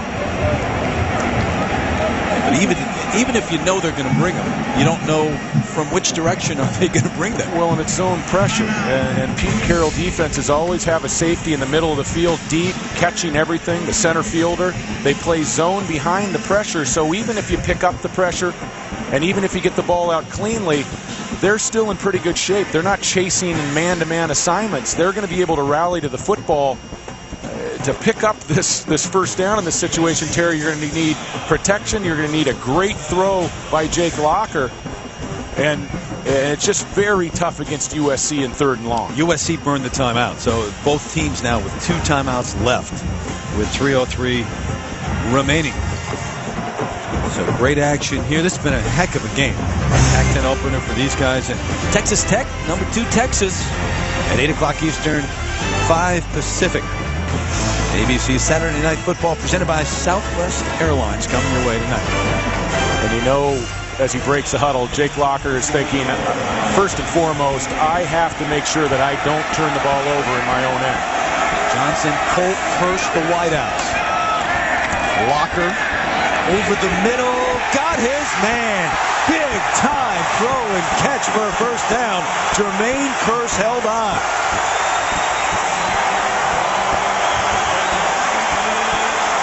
How's that for poise? Well, the protection held up. This is just a seam route from Kearse. And watch Locker get back, get set, and deliver the ball right on the money down the center of the football field. Big time throw. I mean, if they don't pick that up, you're punting with just under 3 minutes left, giving it back to the Trojan offense. Holt, a big gain over the right side to the 43. A couple of yards shy of a first down. And now Washington, because they picked up that big 3rd down, they can work the clock in their favor. The clock was working against them. It looked like they were going to have to punt the ball back to USC. They have 2 timeouts. Time isn't a factor here. They only need a field goal. They're comfortable letting this clock wind down inside 2 minutes. Eric Fulp, you saw the smile on his face as someone came up and he was like, yeah, I know. His long is 46 yards. That was earlier today. They'll keep it in the hands of Holt. Back to the line of scrimmage. Clock continues to run. This is an interesting play call for Steve Sarkisian. You know, it looks like it's going to be about a 3rd and 2, maybe a long 2. I think you have to put the ball in the hands of Jake Locker and get him outside, give him a run-pass option. You got to play your strongest cards.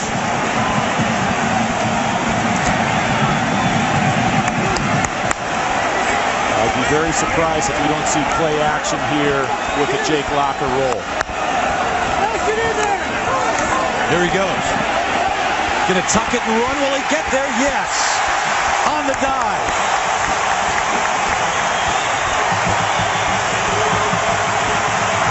First and 10, Washington.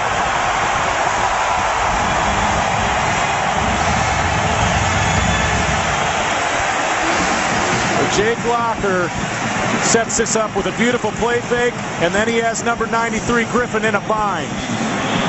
Not many defensive ends can track down Locker in the open field. So we hit the minute mark. First down at the 39. And a flag.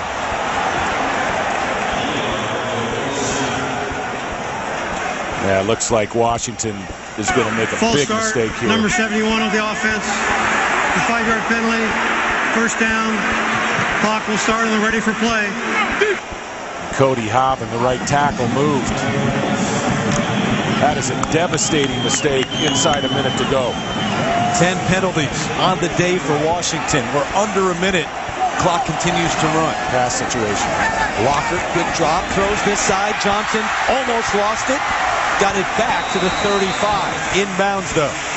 Now, Locker has the arm strength to make those throws outside. You know, that is a dangerous throw for most college quarterbacks, and he gets the ball out with velocity and the timing and turns it into a safe throw to his young true freshman. True freshman that has 7 catches this afternoon. Harris a bit banged up. Timeout Washington with 39 seconds left.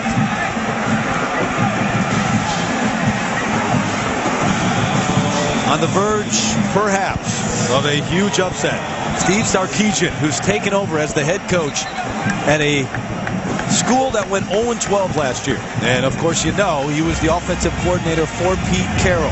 Helped him build the dynasty in Los Angeles. And now maybe taking away Pete Carroll's opportunity, you never know, in a national championship. 41 seconds left and a 13-13 game. David Norrie, it has been a great one, too. And where did the performance from the defense come from? Washington, one of the worst defenses last year in the country. Well, I think Nick Holt has had a great game plan, 8-man front. They've refused to let USC control the ball on the ground throughout this game. The Trojans have had some success, but I just think they've hung on tooth and nail. They've rallied to the football, and right now, field goal try of about 52 yards is in the back pocket for the Huskies. Locker's been big today. Scrambling. Looking to throw on the run. Complete to the 15. Huge catch. Curse, but there is a flag down at the 45. We'll see.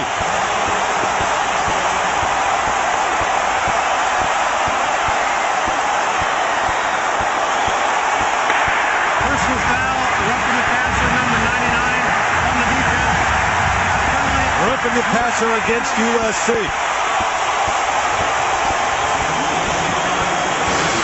The play of the game. Jake Locker on the roll. Spicer tracking him down in the pocket. And how about this throw? Hit comes late. But the call's not going to be the factor. The completion is.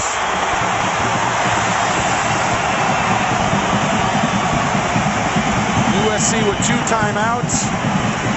And it wouldn't be beyond Washington to take a knee here or to use a couple quarterback sneaks. You don't want to risk a turnover. USC only has 2 timeouts for your 3 downs before you set up the field goal. And you want to bleed clock here. You want to take the clock all the way down inside 5 seconds and bring your field goal kicker on the field. 7 straight Pac-10 titles for Pete Carroll and the Trojans. 33 seconds left. They'll keep it on the ground. Holt hit hard just inside the 5. Luther Brown on the stop. I think Pete Carroll had to make a decision there as to whether he wanted to let Washington score. You know, over 30 seconds left in the game. You have 2 timeouts. I mean, that wouldn't be highly unusual to let Washington score there instead of watch them tick the clock down inside 5 seconds and march their field goal kicker on the field. Eric Folk is the field goal kicker, the sophomore from Woodland Hills, California. Here he comes. 7 seconds left, and on 2nd and goal, they're going to kick it. I think Pete Carroll just wanted to dispense with the pleasantries and get to the field goal. No use using the timeouts because he knows Steve Sarkisian. Sarkisian's not going to put the football in the air. So Folk, whose brother is the kicker in Dallas. One of the nation's top high school kickers getting his chance on the college level now and trying to beat Pete Carroll here in Seattle. A 22-yard try. USC needs a timeout here.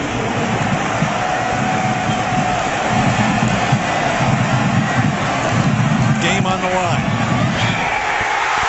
He got it. Huskies up by 3 with 3 left.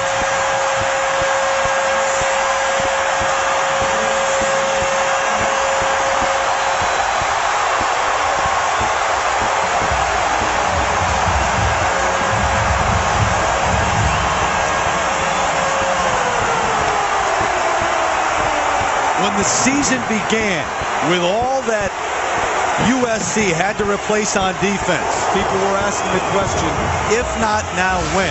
When is their reign going to come to an end? Well, it's not over yet, but who would have thought that it would be Jake Locker, Steve Sarkisian, and Washington, maybe taking them down in the Pac-10 opener? This was a team that was 0-12 a year ago. The first Pac-10 team since 1980 to go winless. Only one other team since the advent of the BCS had gone winless in the major 6 conferences. That was Duke. That 0-12 season seems a long time ago now. Sarkisian coming up to Seattle from L.A., where he was the offensive coordinator. Good friends still with Pete Carroll. If this holds, you wonder who'll make that phone call.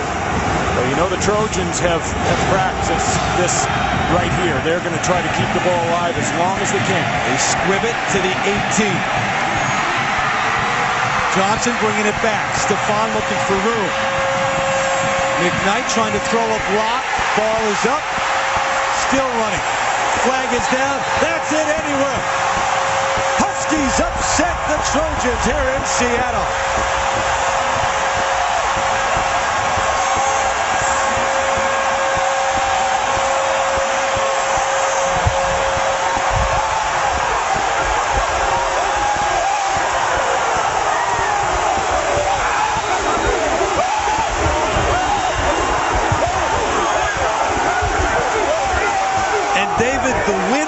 Idaho last week snapped a 15-game losing streak.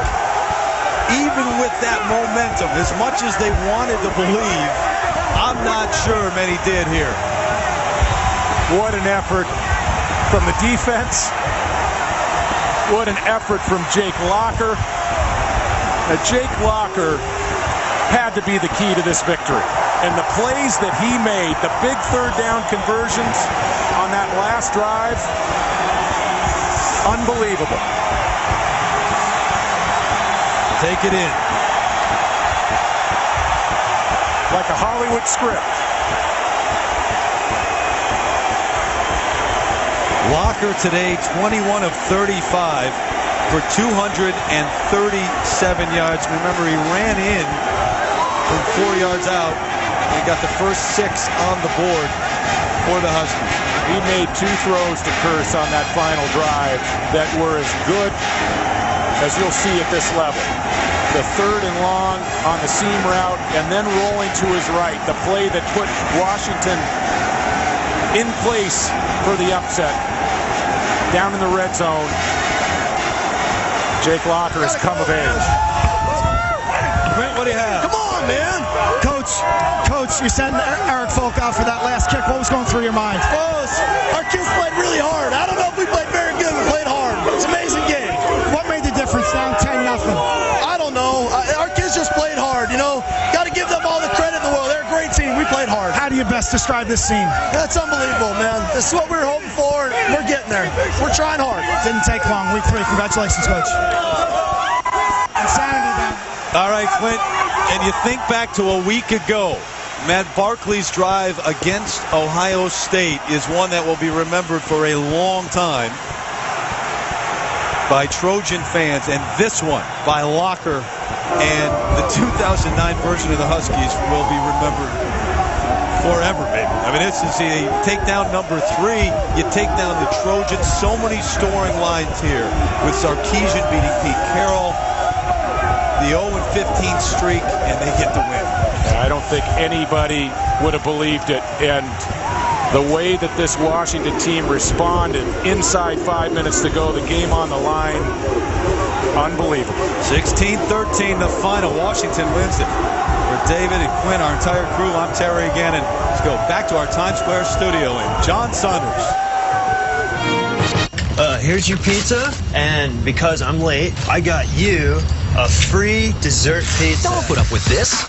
Come to Papa Murphy's and get 2 medium 1-topping pizzas made fresh for $9.99. Handmade, home baked. That's Papa Murphy's. Hope.